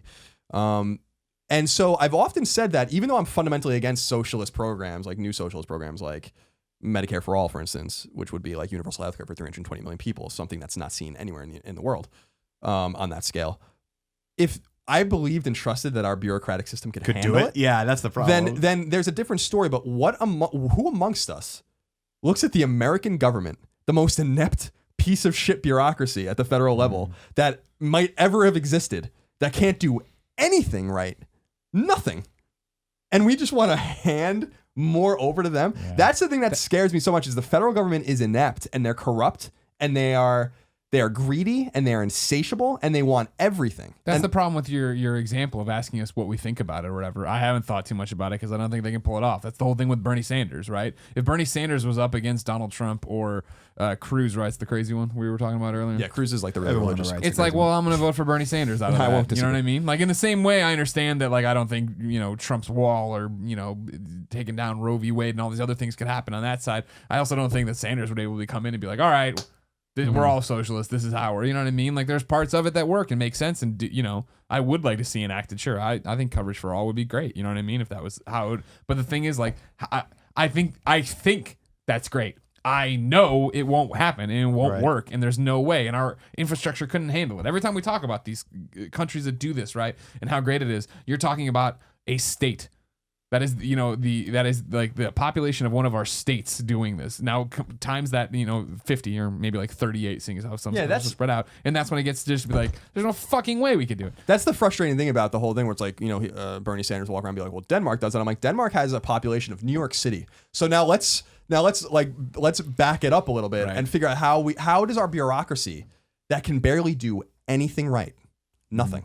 Like, and I'm not trying to be like over the top or hyperbolic in any way. Like, government sucks. Like, they're awful. And I don't think the function of the federal government itself is awful. I don't think that a government is awful. Our government is awful. And so, like, we have an IRS that just exists just to tax you. We have these we won't even audit like the way Congress spends money. They just give money away to anyone who wants it. They fill their coffers with pork barrel spending and just have these little pet projects and stuff. Like, we just throw money like it's nobody's business. Meanwhile, we passed $19 trillion in debt. Meanwhile, what Bernie Sanders is suggesting would basically double it. Yeah. Yeah. And we just don't have this notion in our minds of like, well, we want these things, and these things in an ideal world are great. It would be great to say, like, go to college, young man or young woman, and we'll pay for it. You have a terrible illness, the government will take care of you, and all this kind of stuff. But where does the money come from? And why do we trust that the federal government, that can't do anything, is now going to suddenly take control of 1/6 of our economy, and more than it already has control of, which is an enormous amount of the economy already, and do it right? I don't know. It just no, there's no doubt. I mean, there's no doubt. That's the problem. Is that, like, again, it's always that constant struggle about the world you want to live in versus the reality of the world you live in currently. Like, I'd love nothing more to live in a world where the idea of just going to see the doctor was like not terrifying to me, And I don't mean terrifying that I might have something bad. Terrifying that, like, I'm gonna go see a doctor who's got way too many fucking patients and is so scared to render an opinion on what's going on because he doesn't want to get sued, that he basically just kind of prescribes whatever the fucking antibiotic is of the day, and that's it, right? You just take this, I think it'll probably go away, but, don't come back, is always kind of what you get. I would love to see that system change. I would love to be able to actually spend a half hour with my doctor, talk about nutrition, talk about what I exercise, talk about all these things that I know my doctor knows about because he fucking went to med school and they studied that there, but he's not going to do that. When's the last time you spent more than 5 minutes with the doctor?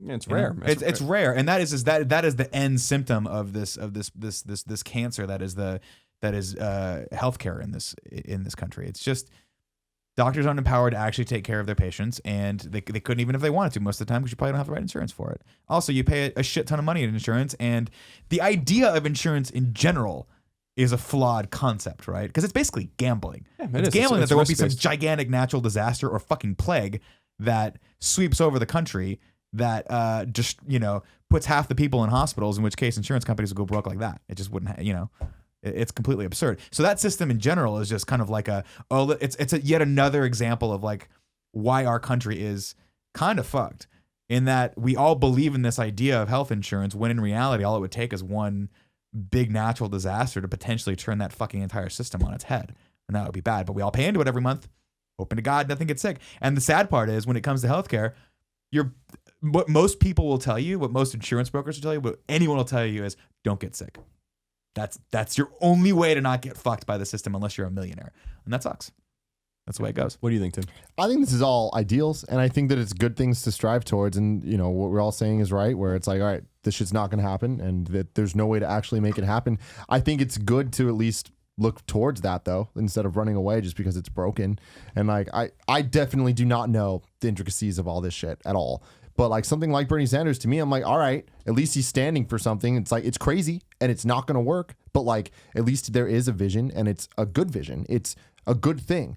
He's crazy for it. Like, from what I hear from you, he's crazy because there's no way to actually make that vision work, and it's just talking out of his ass. But like, I like what he's saying out of his ass. I think those are good things, and I think that putting that, people voting for him, if he were to win, I think that's a statement. And what does that statement It certainly mean? is a statement. I don't know. Obama was a statement too. And I think. But I think that it's good, at least in my opinion. I think it's a good thing, because then, yeah, with the House and the Senate and all this other stuff, like, he's fucked. He's not going to get anything done because of, where they all lean in all their political games and shit like that. But I mean, it is a statement in a very good way that the top guy believes in this shit. Yeah. And that I think inspires a lot of other people. And Greg always talks about this in, terms of video games and all that stuff. But like, eventually the old people that made the rules are going to die. Yeah. And I think that putting someone like Bernie Sanders as president sets a standard that people growing up are going to look at and think, oh, those are the ideals. This guy's telling me that I should want these things and I should believe that they're my right. And I think that's a good thing because that's going to, the next, maybe not this generation, maybe not next generation, but at some point there'll be people that grew up hearing that these are options, that you could get healthcare and you don't need to worry about all this stuff. Like, I'd fucking love that. But I don't know. I understand that that's not the reality we live in, but that also, to me, doesn't make me want to give up and put someone else there that's just going to keep things going the same way, or take them in a slightly different direction that's also not going to change anything. Sure. You know? That was really good. That was the first time I've cared. I was like, oh, that's a really good point of how this all works. 'Cause like, I feel like that was the thing with Obama. That Obama got elected twice on the, hope and this and change. Like this, I'm a young president and things will be different. And then it's all the fucking same. Yeah. That's when I really am like, it just doesn't matter. But I still it really think doesn't that, matter who's in office. And again, like, not that this really means anything, but like Obama, to people that don't understand, I'm talking about people that are not you, that are not people that are reading about politics constantly, that are only like, I don't know what the fucking Iowa caucus was until last night when I read about it. But I mean, honestly, like a coin toss. Here's my thing, though, all that was stuff. weird. But here's my thing: is it's like, this is by far the first election that I am actually educated on. And I'm not the most educated, but this show has inspired me to understand what's going on and to want to know what these things are. And I think that that's good because I'm sure there's a lot of people out there that want to impress you in the same way I do. You know what I mean? And Just a lot of them hate me too. Yeah, well, I'm my sure. politics. But again, those are the people that already know the politics. I'm talking about, I think that it's a good thing. And the more that people are like, oh, this is important and I do have a say and whatever. And even if your say doesn't fucking matter because you're just some kid. And that's kind of my point here is like the Obama thing.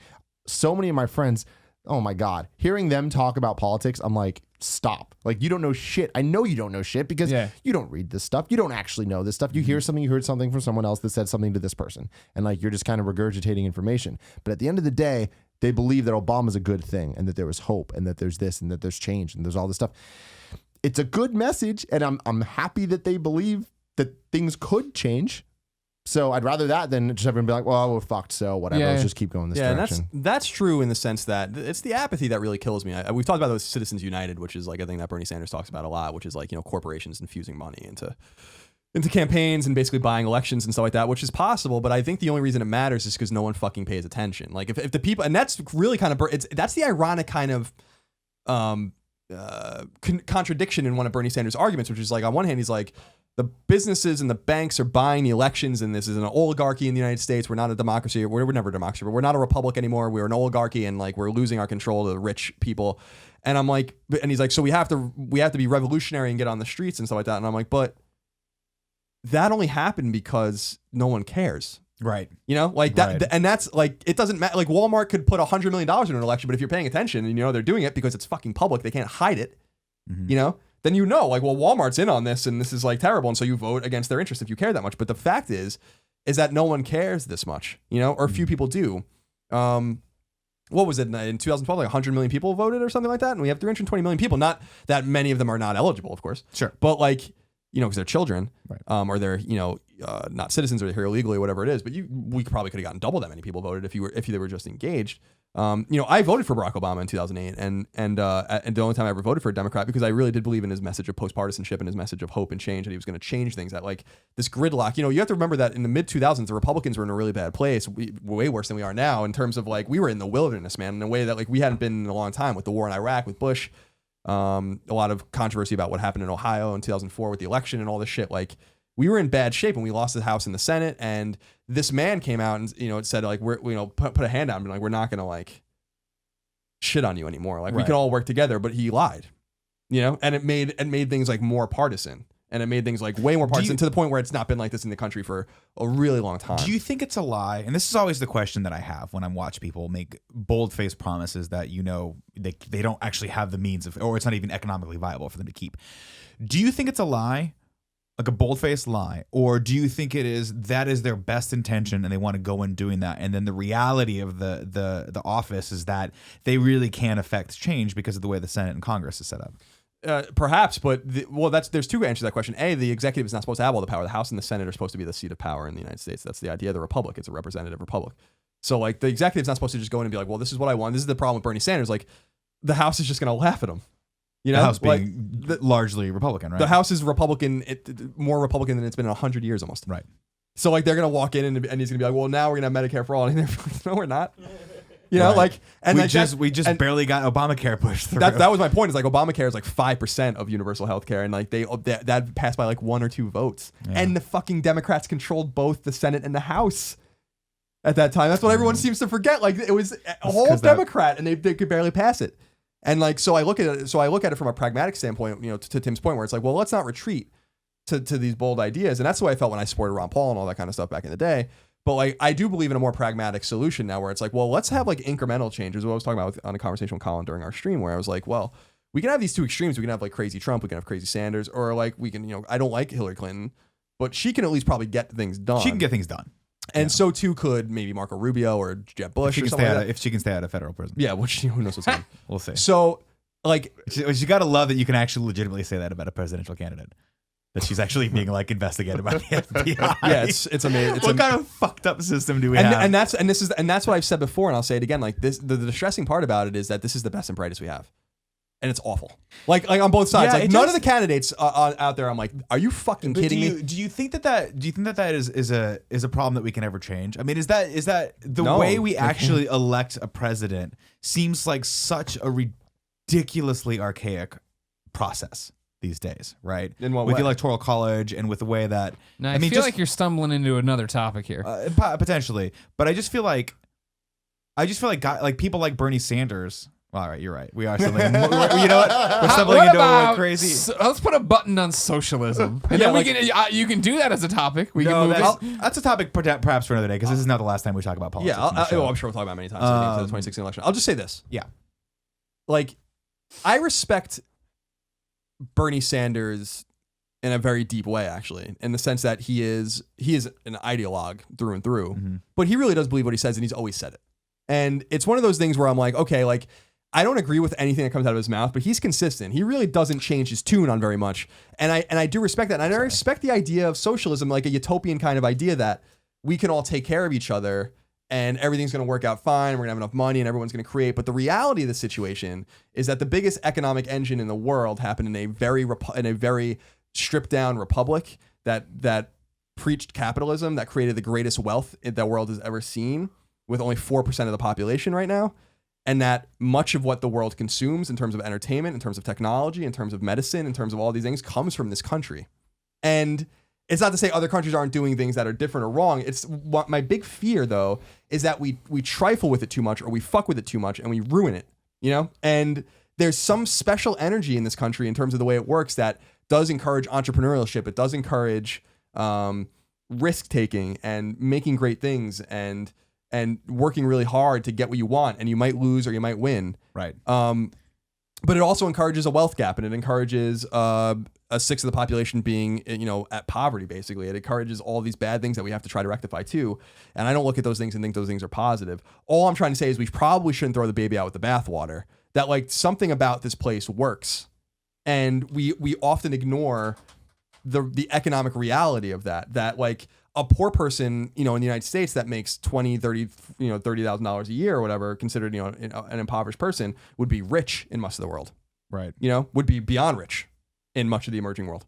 And that we have different contexts for the things that are going on in our country, because we do have what seems like a growing oligarchy, which I wouldn't disagree with, and a lot of money placed within a very few hands and stuff like that. And that's a problem. There's no doubt about that. But like, can we solve it without blowing the entire system up? The system that gave us and the world so much, and it's not like an American pride kind of thing. It's more like, hey guys, like, let's just look at the reality of what happened in this country over the last 200 years, and it's unlike anything that's happened anywhere in the world. And there's a reason. But this is my question for you. Do you feel like the socialist aspect is why Bernie Sanders is so popular? Or do you maybe, looking at the two most popular, most talked about candidates, feel like maybe the power lies in the fact that they're actually come off as honest? Yeah, well, that's why people like Donald Trump. But that's my thing is, right, when you look at Trump, there's no rhyme or reason for why that person should be. Didn't he poll at like 23% or something like at the caucus? In Iowa, yeah, out of like 15 people. That's absurd. Like, that is absurd that man is still that popular, right?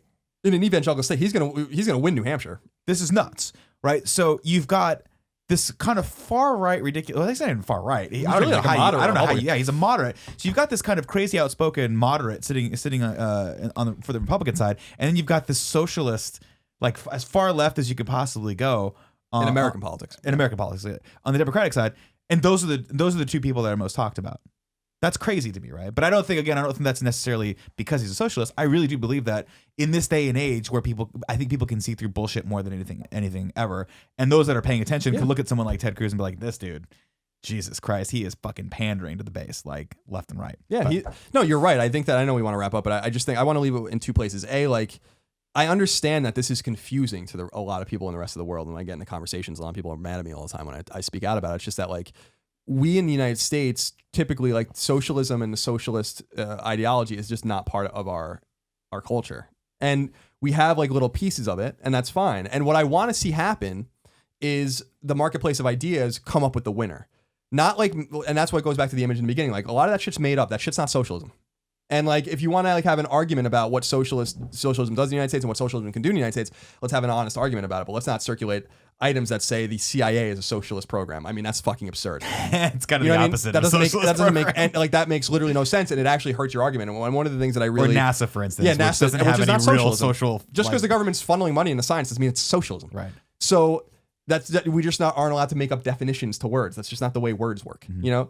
And I was actually really heartened to see even the people, like the socialist people that were kind of, or the liberal people that were tweeting these things out, people in the comments were being like, you're hurting us by doing this because like you make us look like, you know, it's like cartoonish to suggest that streetlights are socialism. You know, like that's that doesn't make any sense. Base infrastructure.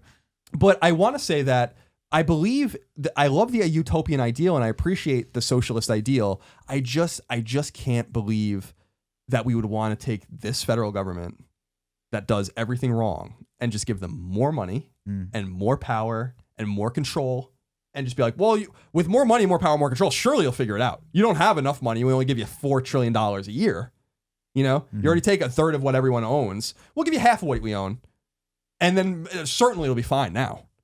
And I think what you're going to see is a bloated bureaucracy that's even bigger and worse than it ever has been.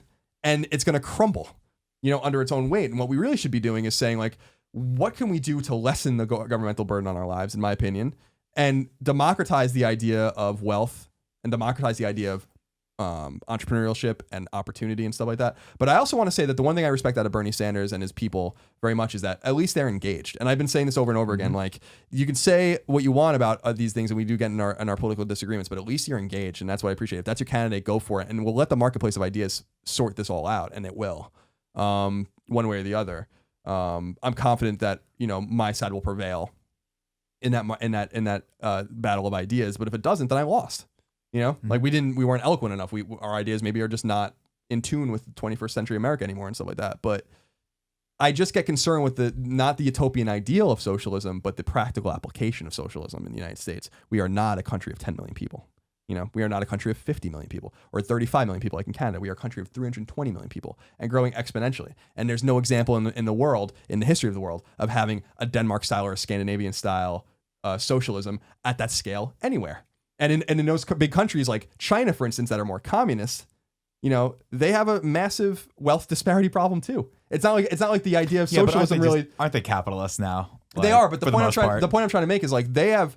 It's not like socialism just cures things. Sure. There's plenty of examples in Central and South America, in Eastern Asia, of socialist and communist countries crumbling under their own weight. It doesn't work.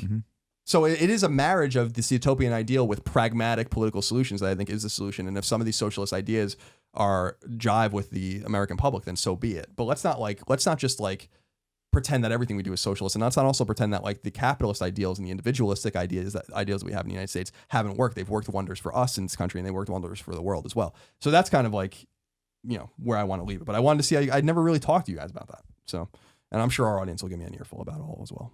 So capitalism is good. Greed is good. What is the saying? I'm not nailing it right. It's like capitalism is the most perfect of all imperfect solutions or something like that. Like, you know, like capitalism for capitalism to win, it has to have losers. Like that's the problem. That's the negative. That's what a lot of people don't want to see, right? Everyone wants equality in that regard. And the problem I've always had with that is, while it's a beautiful notion, and you're right, we should strive toward that, I just don't think it plays. I don't think it plays into the basic human tendencies, which is that greed is a tendency. The striving toward a better life is always going to be a tendency for people. And when you have a system that plays into that, you get great results, but you also get some horrible disparities. Speaking of capitalism, Greg Way, this episode is brought to you by Squarespace. Building a website can be tough, and even if you do know your way around coding, creating something that looks good and works well, it's a time-consuming affair.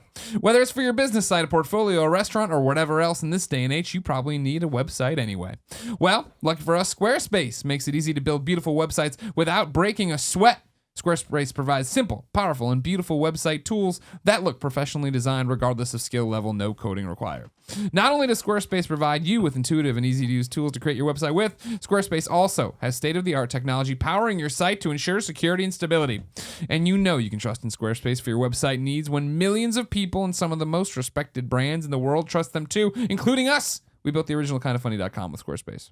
Seriously. You can't beat the ease and simplicity of Squarespace. Squarespace gives you 24/7 online support and a beautiful website. So what are you waiting for? Start a trial with no credit card required and start building your website today. When you decide to sign up for Squarespace, make sure you use the offer code KINDOFFUNNY to get 10% off your first purchase and to show your support for us. Kind of funny. Squarespace. You should. Build it beautiful. Nick, what's your topic? My topic came from, of course, the infinite wealth of inspiration that is Mr. Tim Gettys. The other, as you know, when you guys are hard at work doing the show, the morning show, Colin Greg Live, which loosely happens around sometimes between 11:30 every day. Tim and I always take it upon ourselves to go get a little bit of exercise. And the other day we were walking and we were talking about movies, and I think I told Tim something like, "Hey, I watched Big Trouble in Little China again the other day, and it's always fascinating to me to watch these movies that I loved as a kid and then watch them as an adult who has a little bit more training and production and can kind of see a little bit and appreciate a little bit more." And Tim just threw this out there on the table. Yeah. He just threw it out like it didn't matter. Like a no big deal. Like it was a stinky fish that he was just throwing out with the bathwater. I don't know. I use that. What is this stinky fish in the bathwater? I don't know. It's ridiculous. Throw them both out. So Tim, we're talking about movies, and Tim goes, I watched Ghostbusters for the first time the other night. Didn't like it. You fucking piece of shit. All right.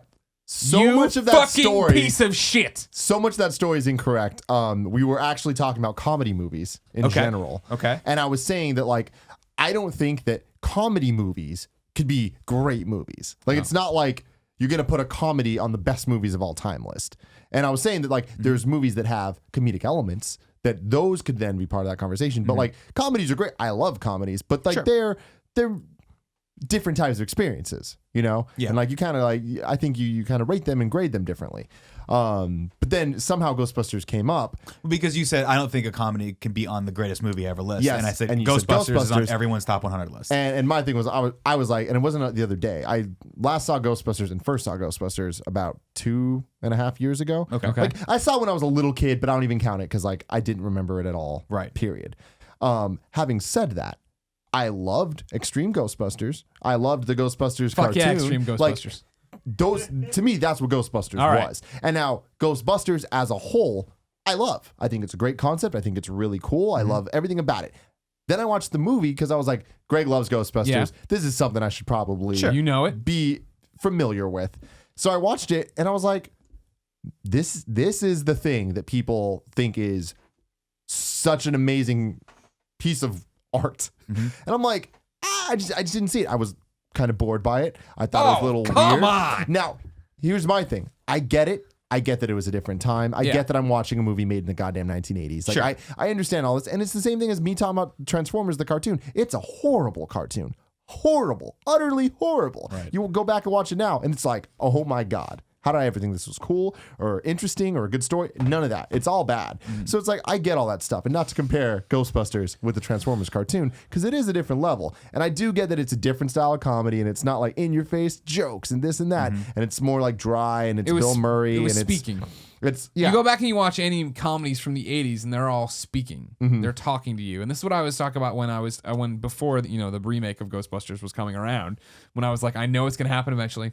I know there's gonna be another Ghostbusters, and it's going to be CGI out of nowhere. It's gonna be all these huge laughs. It's gonna be I don't think at the time I would have been making this argument, but it's gonna be like Seth Rogen and Neighbors sitting on the airbag and getting blown. And like, why isn't he dead? You know what I mean? All these things that you didn't do back there with any of those. You know what I mean? But that's the real thing. Like, don't get me wrong, Ghostbusters is insane, and like that one of their jokes for like the meta joke of like is like the explosion at the end when they blow up the door, and how no one in their right mind could have survived that, but Right. all the Ghostbusters do. You know what I mean? But it's not like in your face when he's paralyzed, obviously. Right.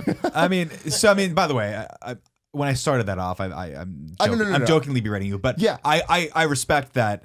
Like, you obviously can have an opinion you don't like Ghostbusters, but I can't have get an why opinion. you don't like it, and it's because what that made me start thinking of was like, wait a minute. I know it's absurd. My knee jerk reaction was like, I have to write Tim off forever. He can't be a friend of mine anymore. And it's not that I don't like But it. no, but the fact of the matter is, the movie is very generational, as is everything. Any creative property is going to be generational. There are games that you go back right now and play that you're like, wow, I can't believe how much I loved this. But simply because everything that's come out has been slightly better, slightly newer, slightly faster, slightly cooler version of whatever it was. And I think about movies like that I'm supposed to quote unquote love from like the 60s and 70s Sure. that I just can't get through. Yes. Yeah. Right? The French Connection, classic film. I can't get through it. Bullet. Everyone talks about the car chase in Bullet, right? It was filmed up here, right? Where we used to work. I watched that car chase and I'm like, okay, this is not Fast and Furious, right? Yeah, This is no. not really exciting car chase. I can appreciate in 1960, whatever the hell, when that movie was made, that like if you were a huge Steve McQueen fan and you liked Mustangs, that this is fucking probably like boner central for you. But I go back and watch that and I'm like, oh my God, I'm falling asleep in my soup here. And a perfect example is I just watched 2001: A Space Odyssey, which I remember being really, really impactful, and I fell asleep. I liked it. I was like, oh, this is beautiful. So right up to the point where I passed out, I'm like, this is a masterpiece. Yeah. And then I had to literally rent it again the next day because it was like the 24-hour period was Oh my done. I was God. like, I gotta finish this. I can't not finish this. And I swear to Christ, the last 23 minutes of that movie are all just like orchestral, and it's one shot of just lights going by you for 23 minutes. And I shit you not, if you ever want to fall asleep, just put that scene on. Because I was like, "Fuck, stay up. You posted on the forums that you like this movie. They'll So eat you alive. I get it. But the 80s specifically for me is such an important decade of filmmaking, in that you did have that combination of like the effects were starting to come in, but good storytelling of You still quote needed unquote that, yeah. like people just talking and characters just interacting with each other was king. And so it's a little heartbreaking that people can't really appreciate that. And I know that you can appreciate the movie. Yeah, but I mean, I guess that's my thing too. Is like, I'm not saying that I can't do that, and again, I'm not saying that like even 90s or 2000s movies are better because of CG and stuff. I'm definitely not saying that. But it's like I look at that, I remember, and I wish that I had watched it more recently so I can actually point out specific things. But I remember there just being leaps of faith and just like weird character development that I'm like, how is this where it's at now? Like, I never got the they're bros feeling that I felt like I would have had watching that movie. Like, I thought I was going to watch that and be like, these guys are dudes. They're like, they got each other, their family, whatever. And I didn't get that. I was just like, these are just guys doing stuff. You know, I didn't get the sense of Well, no, that's the true. though, character 'cause development. When you think about the Venkman character, he is kind of a dick. Sure. No, The whole time, and he's totally taking advantage of Harold Ramis and Dan Aykroyd's characters. Yeah, Egon they're the and smart stuff. ones. Yeah, they're the smart ones, and he's capitalizing There's a off second it. mortgage on Dan's childhood home. It's basically what you've done with us. To all of you, yeah. I am definitely the Venkman of this You group. are definitely the I'll Venkman. fucking kill you. That's Louis Tully over there. Deep cut for Ghostbuster fans. That's a real no. That wasn't such a deep cut. Well, there was dead. I fucking play into a bunch I of was dead trying. I fish was in trying to think. I was bathwater. trying to think of the acetylsilic acid line that he says. He's like, Oh, yeah, that's yeah. 20 milligrams It's generic. acetylsilic acid. I get a generic at Costco for $5. It wasn't Costco. I don't think Costco. and like the whole Rick Moranis thing. That's like, Louis Tully. That's oh, what I was telling you. Oh, that is Kevin for sure. Yeah, 100%. But like, there were certain things that happened, and I get that it's a movie, and I get that it's like suspend your disbelief and all that stuff. But like, there was some shit that I'm like, what the hell is even happening? Like, why would a character act this way? Or like, how is this plot something that is occurring? And again, I don't remember the specific Which things. part of Louis Tully is unbelievable? I don't know. The part where he turns into a giant dog. That's not what he's talking about, though. That's I not don't why even would know. somebody I act don't that know. way. No, it's just like Oh no, I mean like for instance, character when motivations and stuff where I'm like, He's I trying don't to impress understand the Dana. world of this movie. right. And that, to me, that's where it fell apart. And that's why the whole speaking thing, I'm like, huh? Like, what am I missing here? I get it. Look, I get it. When I think about Ghostbusters, and the reason why I like it is a lot of it's situational. A lot of it is the fact that when I was a kid, there were 5 channels, and guaranteed, like maybe once every 2 months, Ghostbusters was going to play on one of those. And I was like, this is great because everything else is shit that they've played. Everything else falls into the sort of like Armed and Dangerous category, where I'm like, this movie's not good. It's not good. You probably have never seen that movie before in your life. Armed and Dangerous, starring Eugene Levy and John Candy. No. You've seen It sounds familiar. I guarantee you've seen it. Guarantee you forgot it. And the Yeah. reason why it was on it must have been super cheap to play because it was fucking always on Channel 13. So Ghostbusters to me was like I saw it so much when I was a kid that it was one of those things where like you just I find myself even today like just saying the lines, and my wife's like, I can't watch this movie. I mean, I think something similar that just kind of hit me when I was talking about Rick Moranis, but Honey, I Shrunk the Kids, and Honey, We Blew Up the Kids, and just like watched whole, that the other day. That whole series, like I don't know if that meant shit to you. I don't even know when it came Honey, I out. Shrunk the Kid did. Yeah. But to me, like that was the movie that was on TV constantly, and it's like that kind of brought me into a world of just like thinking about what if that happened to me, and I want to do this, and I want an ant friend, and it was really sad when he died, and all this stuff. Like I was constantly thinking about this stuff. So yeah, maybe it's the same thing, you know, where it's like I'm sure if we went back and watched that, or if I told Kevin's little brother to watch that movie now, he'd probably fucking hate it. You know? Yeah, definitely. He would. And because he's used to Transformers, he's used to a world where CG can take care of everything, where, you know, any problem can be solved if you just throw enough money at it. But that wasn't the case with Ghostbusters. And it's the same thing, right? Like when I watched Ghostbusters, I was like, this world that they've created is so intriguing. How fucking cool would it be to be a Ghostbuster? How cool would it be if your fucking job was just to like go into spooky places and blast ghosts and then like party all night at the discotheque with chicks, right? Like Casey Kasem says. Yeah, exactly like Casey Kasem says. And there's another layer of it that I loved, right? Which is that they were all friends. They all came up together. Like Rick Moranis, they all sort of knew each other from those improv days and being on SNL and like doing sort of that.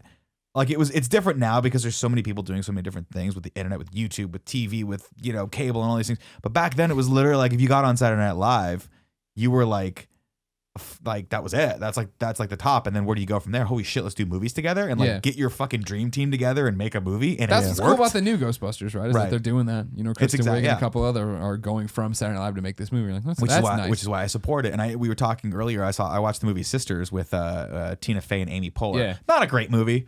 You know, not a great movie, but part of the reason why I like that was because you can tell it's two old friends making a movie together. Yeah. And they have that sort of secondhand joke that you know because you've been watching them make movies and TV and 30 Rock and Parks and Rec together for like, you know, for the last 20 years. Yeah. And that was I guess, like, that makes sense because like I didn't know that really. You know what I mean? Like that, I don't have any of that history going into it of understanding. So do you think you're at least not getting the in jokes and stuff? Having said that, I love Bill Murray. Yeah. Groundhog who Day, doesn't love Bill one of Murray? my fucking favorite movies of all time. Great. Here, Today's Groundhog Day. yeah.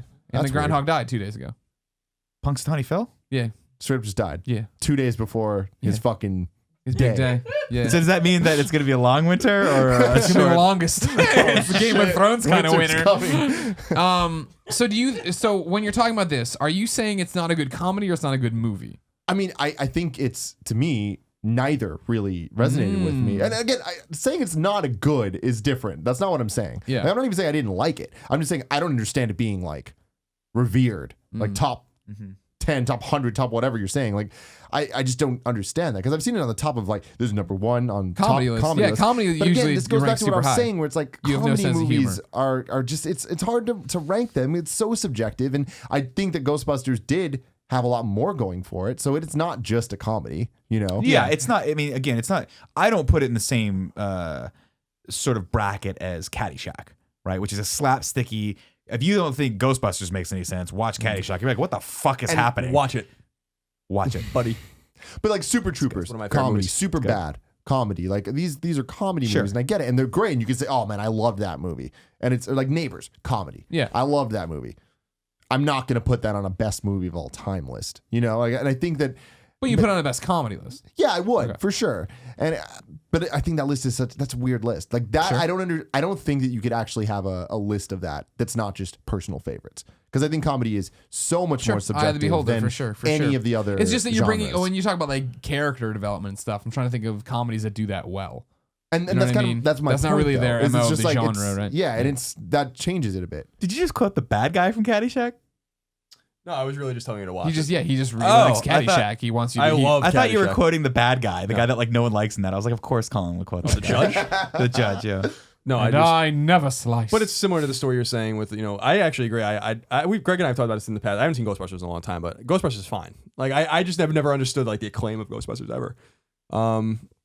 I almost feel that way about Back to the Future too, where it's like, I like Ghostbusters much. Like mean Back to more the Future than Back as to the well? Future. Back to the Future as well. Yeah, Okay. yeah. Back to the Future as well, where like and then just thinking about them because Oh these my are God. these are just been in my mind for years now because these are like Greg's favorite movies and I'm like I like these movies. But Greg and I have had these conversations in the past where it's like, but like, why? Like, why is Back to the Future and Ghostbusters like still a thing today? You know, that's like always been my not that I think that there's something else that should take its place. I don't really, you know, I don't care. People like it. That's great. But I agree with Tim where I'm like, this is a fine movie. But I also haven't seen Ghostbusters in a long time. I might dislike it even more. Back to the Future is different where it's like, or I might like it more. But Back to the Future is a different story where I actually saw it, you know, more, again recently. I'm like, oh, this is still good. I mean, I just never like. I legit, it's funny you bring up Caddyshack and we bring up comedies and the subjectivity of comedy, which is true. Like Caddyshack is like one of the funniest fucking things I've ever seen in my life. Like still to this day, I know every line of that movie, every beat of it. It gets me. And like, yeah, that movie makes no fucking sense at all. They rewrote the whole thing when they were filming it because they realized they wanted it to be about Rodney Dangerfield, not about Danny. You know, like that. Like the movie was totally different when they were filming it. Then they're like, no, this is like way funnier with like Rodney Dangerfield's dumbass. You know. Yeah. And it's the same. Like I have weird favorite movies, but I do agree with Tim in the sense that like, yeah, it's comedy. Like, could you look at like I love Big Lebowski. I love Back to School. Oh, Back to School. You know, there's a lot of great comedy, and you know, I just feel like it's would I look at it and say like Caddyshack's the best movie of all time? Like, no, it's like definitely like one of my favorites. But like, are the best movies of all time? Like, you know, Breakfast Club or Kramer versus Kramer or something like way more serious. Like those are movies I look at where I'm like, I love Kramer versus Kramer, and it's like probably and you know, The Shining or Rosemary's Baby or like 12 Angry Men, so on. Yeah, stuff so that's yeah, like, that's true. I never thought about it. I think it's probably true. Well, it's hard though because you think about those classics. You think about even let's go into the drama category, right? Where you talk about Kramer versus Kramer. I bet people would watch that still and be like, yeah, it's a good movie. I mean, it's a good story that's being told, but does it hold up as being one of the best movies ever made? In my opinion, sure. Yes, of course best it would picture be. that you're right. Yeah, we're talking about now. Like I went back and watched Kramer versus Kramer probably 5 or 7, 8 years ago. I don't know. You know what I mean? A while ago, but not like I'm out of college for sure. And I enjoyed it and liked it. You know what I mean? But I don't remember being like rocked. You know what I mean? Yeah. But it was like this moment for me. But But something that does come down to just the fact that anything you watch now is a period piece. Yep. Right. And that takes me out of a lot of things, unless it's supposed to be a period piece. But you know what I mean? You Yeah. know what I mean? No, Like it's hard. Hoffman's hair isn't like that to make a statement or to put me in that moment. Right. It's just It's because because it was that's how it filmed in was. the 80s, And it's yeah. like, oh, he looks kind of shiny too. Why isn't, you know what I mean? Like, Yeah. things have come so. Why is this one shot continuously this instead? You know what I mean? They're not like moving around because we're so used to the camera being everywhere now. Yeah. Going back to the comedy thing for me, when people ask me what's my favorite movie of all time, like there's a couple things that come to mind, and a lot of them are comedies, and I always hesitate to say that because going back to what I was saying, like I don't feel like comedies should be that. But South Park, Bigger, Longer, Uncut, I think that's just fucking a perfect movie. Like, it's so funny and it's so just classic and shit. That's a classic now. But yeah, exactly. By the way. But That's I would a movie never that- say that's the best movie. Like, But or it's any of crazy that. but that's the movie that people are going to look back on actually now. Kids will probably look back on now and be like, I don't get it. I don't think it's funny. But isn't that wild? See, that blows my mind. Yeah. But people will 20 years from now because Like, who's Saddam? comedy, and that's the thing about comedy is that like drama, I think doesn't suffer as much from this, right? If you watch, you know, Kramer versus Kramer or like 12 Angry Men or anything that's kind of based on a classic piece of writing, like a stage play that was made into film, that you could remake Kramer versus Kramer right now, tell a very similar story, and it would be very, very impactful if you just kind of modernized it a little bit. And I'm sure they'll do that eventually. Comedy is very, very, very much a sign of the times. Yeah. So like, what's funny in 1985, when did Ghostbusters come out? 1984. 84. Definitely, that same humor is not going to transition to 2016. It's just not, right? And so it's sad. So, but what I do think does hold, and why I think a lot of people like Back to the Future and like Ghostbusters, is because there was something about those characters and that setting that really resonate, and I think is very still universal. And like, once you stop looking at it as like, okay, I'm going to be, a comedy, you can look at the story and the concept behind it and still think like, those are still strong and those still stand on their own 2 feet. You might not laugh out loud. Yeah. Though. But Caddyshack is fucking funny. Caddyshack's hilarious. God, it's so good. This isn't Russia. Is this Russia? This isn't Russia, is it? See, it's classic. It writes itself. This is my friend Wang. No offense. No offense. It's like one of the great lines of all time. So fun. I love that line. But Ghostbusters is great, and you're wrong. I'm sure. Just so you know. Mhm. And everybody. I like agrees with me in the Extreme comments. Ghostbusters. Wake was- me up when there's a movie for that, directed by Michael Bay. That's gonna be Have great. you been reading the Ghostbuster comics with IDW? No. They had this big I only read bundle the sale going on. I almost bought them all, but then I bought the Teenage Mutant Ninja Turtles crossover one. I'm gonna let that be the test case. to see Yeah, if I like read them. that one. I Yeah. mean, yeah. Also, here's what I want to know. Yeah. As a good Midwestern Chicagoland boy, do you know Blues Brothers? No. I mean, there was a movie in the We're year on a mission. 2000 that came Right. out. Have you heard of it and stuff though? Because like that's like that's like you don't. Everyone from the Chicagoland area in Illinois knows Blues Brothers, but in my travels, I remember even in Missouri when I mentioned to somebody and knew it, we watched it all, and like that definitely is a movie that like I love and is like fucking long as hell. Perfect example of when I growing up had heard of Blues Brothers. Yeah. Everyone, you got to watch. Oh, you like Dan Aykroyd? You got to watch Blues Brothers. Yeah. And I was like, this is great. I want Dan Aykroyd, right? Yeah. And it's fucking. I watched it and I'm like, I don't get it. It's long. It's and it's so like, long. It's kind of depressing. Oh yeah, They're kind of super losers. depressing. Yeah. He's like, yeah. it starts off with him like making toast on his stove and like the train's going How by. often and does the rattling train and go everything. by? So Only- often you won't even notice it. Yeah. So that's a perfect example. Like that was made. I think that was made the late 70s, right? Yeah, for sure. Well, And so- maybe early 80s, but yeah, it's I had right a buddy around of mine there. that was obsessed with that. Like he showed it to me in middle school, and we watched it a bunch. It was that. What was the Tom Cruise racing movie? I can't. Days of Thunder. We used to watch that like every fucking day. Blues Brothers, and like Top Gun or something like that. Those were like the three movies me and All Steven good choices. watched. Yeah, all good I mean, choices. Blues Brothers, like again, is like I think you grow up in Chicago and like I mean, like there's still people who dress up as the Blues Brothers and like perform as you know what I mean? You like hire them for birthday parties and shit. Like the Blues Brothers is like a thing because it's like I think that obviously being a child, I have no concept of it, but I feel like that was the first real win for Chicago in movies or something, where it was like they're driving. Like my dad, you've all met my dad now, thanks to the GameOverGreggy show exclusive. Like he help when we're watching Blues Brothers comes on. It stops, and he will narrate the Blues Brothers to tell you, like, oh, now they're going through Daily Plaza, and I built that building back there, and this happened, oh, man, this is classic Maxwell Street before they redid everything, and da-da-da, and this is how it used to be, and it's just like, it's like a time capsule of Chicago on top. Dad, I'm trying to watch the movie. Dad, I'm lost in the plot. Why is he eating so many fried chickens? Why is he being chased by the cops and why are they destroying that fucking mall? And that was like, They just drive through a mall, which is awesome because they actually did that. Yeah, oh, right? yeah. And that's the other thing too is like it had the record for the longest time of like the most cars destroyed and this, that, and the other. And it was just like such a weird ass movie of like all this crazy shit they went and did. And then they did a second one. Yeah, Blues Brothers we don't talk 2000. about Blues Brothers 2000. That's the only one I knew about. Don't talk about that. They should really never like if they didn't learn anything from Ghostbusters 2, they really just need to stay away from Ghostbusters 2 is not sequels. that bad. You know the See, Ghostbusters, Too much to time me, went by. I was so not into it, I didn't even watch 2. I bought the Blu-ray, and I still haven't watched No, it. you might like, actually like 2 better.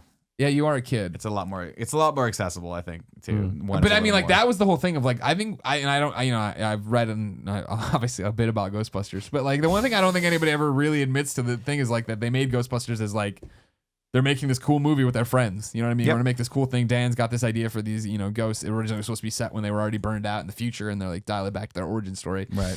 And it's like then it comes out and it's a huge hit, and it's a huge hit with kids. And I think that was the big thing when they were like 5 years later going to make it, put it out in '89. It was like, let's make a movie that's way more aimed at kids. And that's why everyone fucking hates that film. You know what I mean? Yeah, it lost all the nuance. It really did. Yeah, that was the problem. It no Plus- longer was like veiled things of like, Stay Puft Marshmallow Man getting laid and shit, or like blowjobs from ghosts and stuff, right? Yep. Like that's not what you put in a kid's movie. Oh, how hot was that scene where he's like dreaming about it? When He I'm a looks kid, down I had and- no idea what the fuck was going on. I used to watch that scene. I guess slow motion was a thing. You do like the frame by frame, the like pause, pause. button, pause, let it go, pause, let it go. Yeah. Ghostbusters amazing. Oh, then the slow jerk comes in. Oh, you got the fast up. I go fast up, slow down Okay. every time. I'm different than Colin. My topic. Yeah.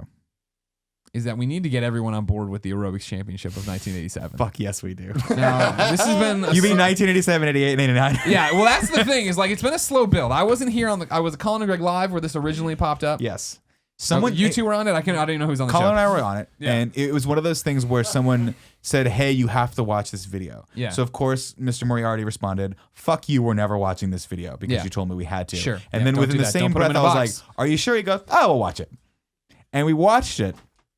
And sometimes Colin is so pleasantly surprised that he's overtaken with joy, and he Yeah. actually like He smiles. smiles and laughs. Holy shit! It was like butterflies were sprouting extra wings to fly. Angels were like coming down and washing people's cars in bikinis. It was a whole fucking moment for us that you missed. Yeah. because you were fucking off running your drug empire. I don't know what I was whatever you were doing. So yeah, but what was funny is I thought it was the Key and Peele video because I Yeah. had seen the video that this is based off of and didn't realize that there was a correlation. Wait, you'd seen Key and Peele did a spoof so video. you've seen on the this. spoof video, Right. So this video was not based on it. Key and Peele was based on this. Right, I'm sorry. Got you. Thank you. So I was like, oh, they're playing this awesome Key and Peele video, and then it kept going, and I was like, this is not the Key and Peele video. This is something wholly different. This is something beautiful and pure, and from my time, the '80s. Right, this is our time. No, this is your time, not mine. You were born in the '80s. Yeah, I know, but I don't remember. I mean, I remember Ghostbusters. You remember That's pretty those? much You all I remember kept. leotards? You remember jazzercise? I remember shitty ass TV like this. Yeah, like it's all like 4x3 and it's.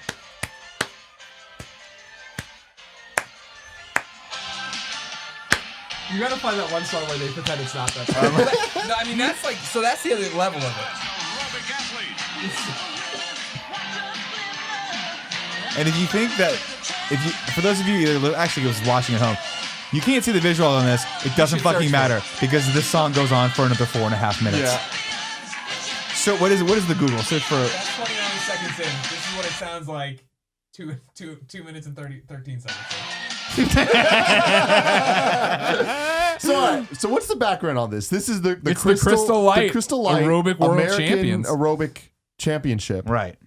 And it went Now- on for 3 years. Was this a thing in your life? Did No, you know what I this was? don't remember this. I remember Crystal Light, obviously. You remember Crystal? I do. Is- I you remember. said I you remember. don't. You said you I don't. don't. I don't He said remember. He said he did. Yeah, I don't remember the Crystal Light's a drink. competition. No, but being is a it thing. still a thing? Yeah, I think Crystal so. Light? Yeah, okay, I didn't think it I'm went sure away. it is. If I remember correctly, Crystal Light stuff like you buy it in packets Yeah. of like powder, and then you pour it in, and you pour your own water, and then is that it really? becomes Crystal Light, right? I thought it was like I'm a sure they Snapple make thing. bottled stuff now too. Mm. Is it a squirt thing? It's a squirt thing. I just remember Crystal Light being not Coke, and so I didn't give a shit about it when I So, was all growing right. up. I was like, that's what not the Coca fuck? Why did Cola. Crystal Light do this? Just because it's the 80s and that's what brands They did sponsor things, sure. I mean, it's the same now, right? Like, Sprint will sponsor an E3 show for IGN, right? But I Crystal mean, they Light literally sponsored the say fucking Crystal aerobics. Light every 10,000 15. times. Yeah, that was part.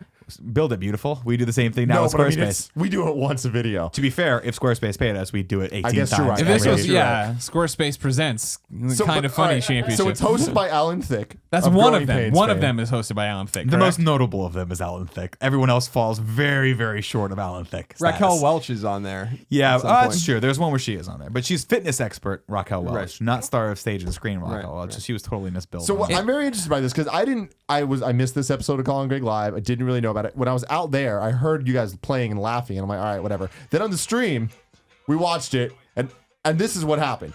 Is we start listening, and then you guys realize that it wasn't just 1 year, there was multiple years. 3 years in a row. These are the commercials. And- you have to scrub through them.